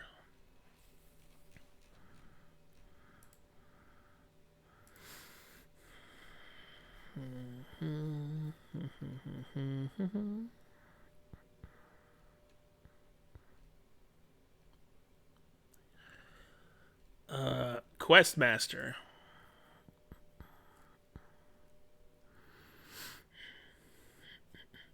Yeah, so this is like a make your own Zelda game, basically. I watched a trailer for it and I was like, I thought this was like a Zelda game. You know, I was like, dude, this looks like a sick custom made Zelda game. This looks fucking awesome. And then when I came over to the Steam page, it's like, oh, it's just a it's a Zelda maker. But that's fine, you know. Water Dungeon theme update? Oh no. Oh no. Are these the only two trailers they have? Let's see. Let's watch a trailer.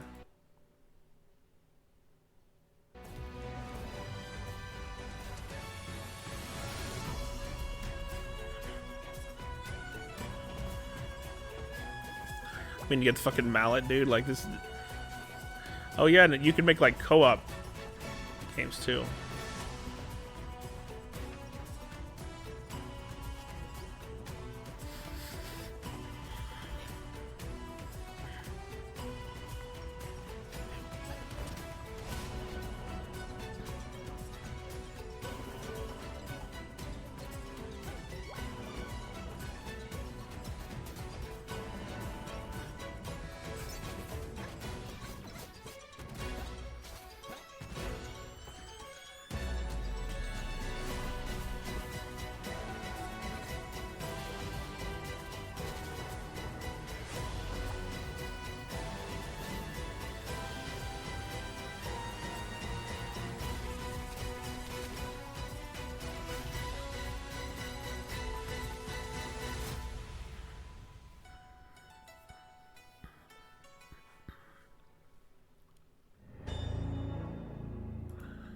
Anyways, it looks sick.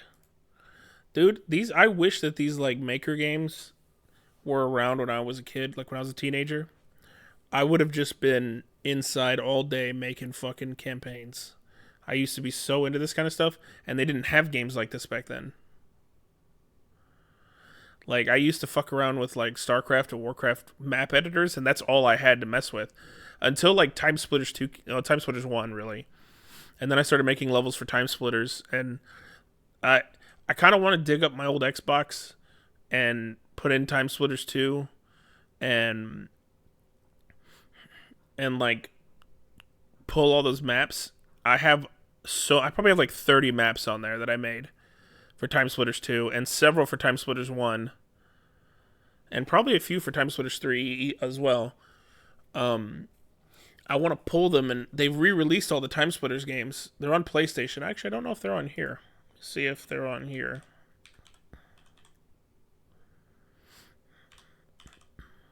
They're not. Okay, so they're all on PlayStation. They like re-released them all 3 of them. And I legitimately want to pull out my Xbox and load up each map and meticulously recreate them all, because we used to have so much fun on these maps that I made. I loved making the maps. But I'm terrified that I'm going to turn that Xbox on and the whole fucking hard drive is going to be dead as shit. Since it's just been sitting there forever. It's probably been 15 plus years since that thing's been turned on. And I don't want to see that it's all been erased. But it probably is.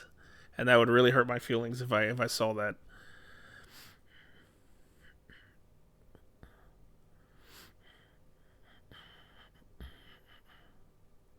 But yeah, this kind of stuff, man, if this stuff or like Mario Maker, RPG Maker came out way back in the day. I don't remember when the first one came out, but it wasn't easy to find back then. But man, if I'd had this stuff when I was in my teens or even like in my 20s, bro, I would have gone ham on these games. I would have just been sitting here making stupid fucking dungeons all day. I really like building stuff in games. I really do.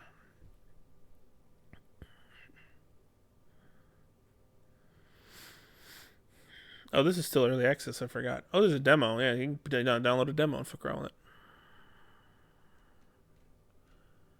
Arkvale. That sounds very familiar.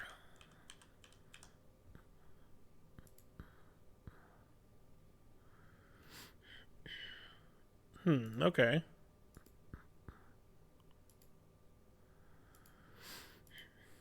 I feel like I've watched a trailer for this, but I'm not sure. I see so many trailers. This kind of looks like Core Keeper.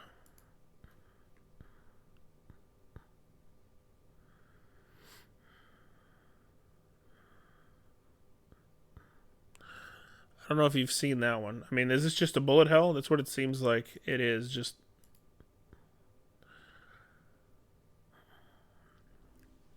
also, you know what this looks like? This looks like fucking Enter the Gungeon.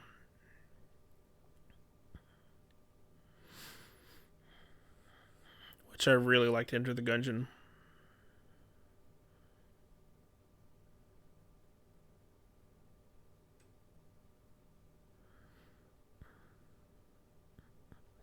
Yeah, Gungeon was so much fun.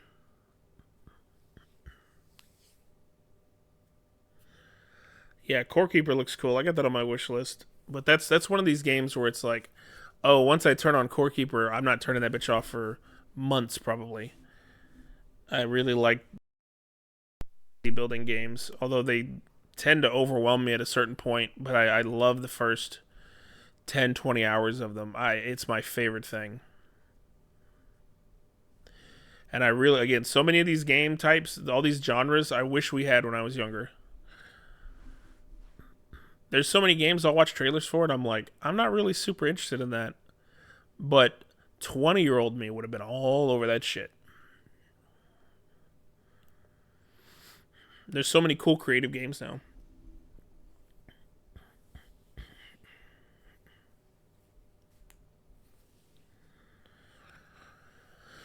Oh. Let's see. Let me go back to my wish list. I think I have... Oh, what was this game called? I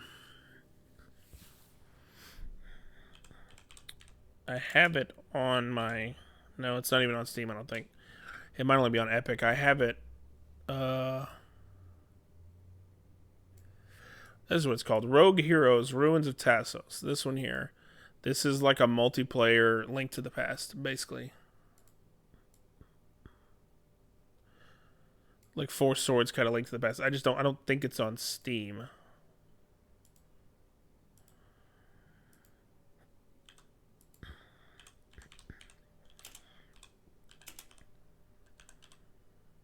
No, it is. Okay, cool. And there's a demo.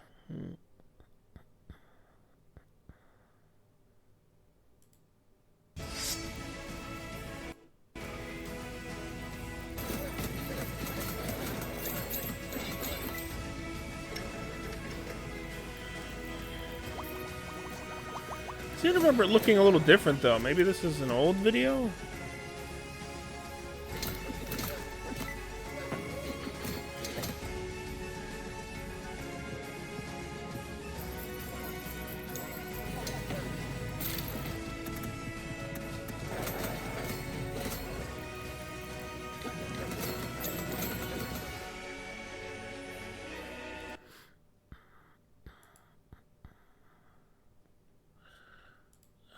Yeah, okay. I thought it looked different. Maybe I'm thinking of a different game that looks...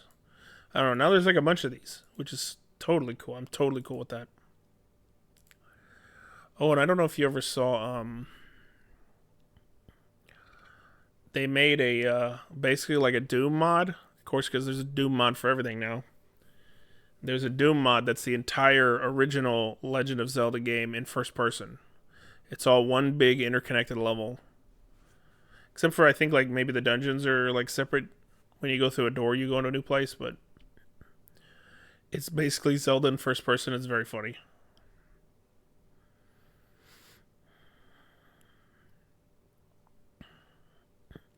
Yep, that's kind of the problem when you get older, man. Everybody's busy. Everybody got lives. Can't play nothing with nobody. That's why I like playing shit kind of solo now. Or I play stuff with Jesse. You know, where it's just like, multiplayer shit. I don't really care to play with randos in games. Because you never really know what you're going to get.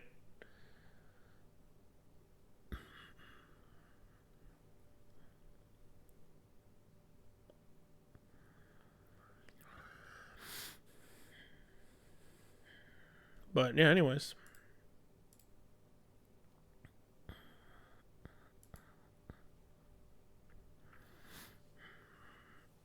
But that's it. I think I'm going to call it here. I'm gonna...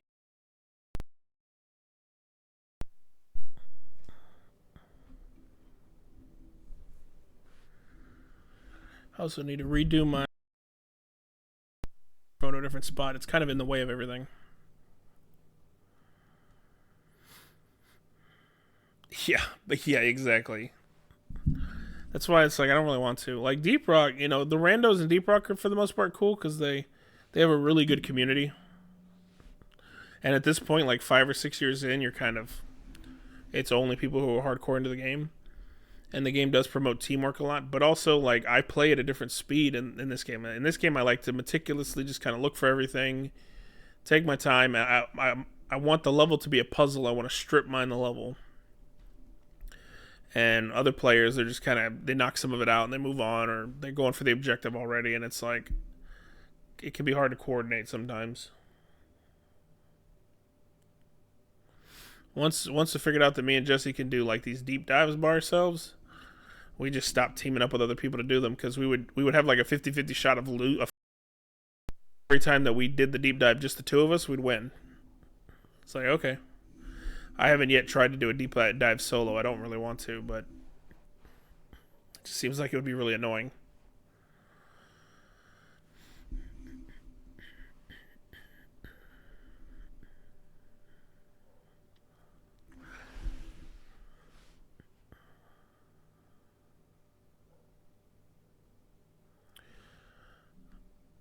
But anyways, I'm going to be back on tomorrow. They're supposed to be dropping a demo for the new Dynasty Warriors game. And it's the first time I've been interested, like legit hyped for a Dynasty Warriors game, let alone a game. I don't really get hyped for games anymore. Very rarely. But this new Dynasty Warriors game looks fucking sick. And so I'm going to play that demo tomorrow. And if I finish it and it's not very long, then I'll probably find something else to play on my PlayStation as well. Because otherwise I'll have to get up and fuck with a bunch of cables that I just don't feel like messing with. So that's what we're going to do tomorrow. Probably the same time. 11-ish. I spend the morning messing with YouTube stuff. So sometimes it makes me kind of run a little late. But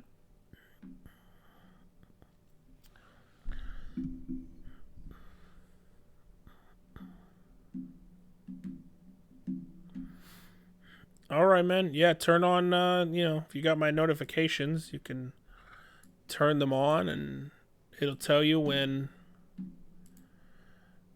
I'm online. You keep a lookout for my YouTube channel. I upload every day.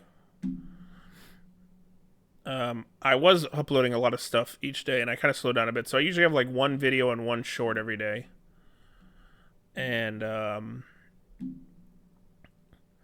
so you can find me on Twitter. You already do? Well, shit, there you go.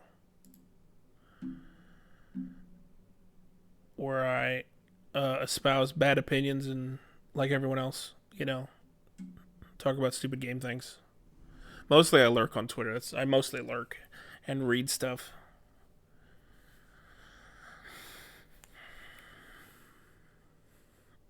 Shit, man. All right, yeah, get some sleep. I know you'll be working late, so I'll talk to you later.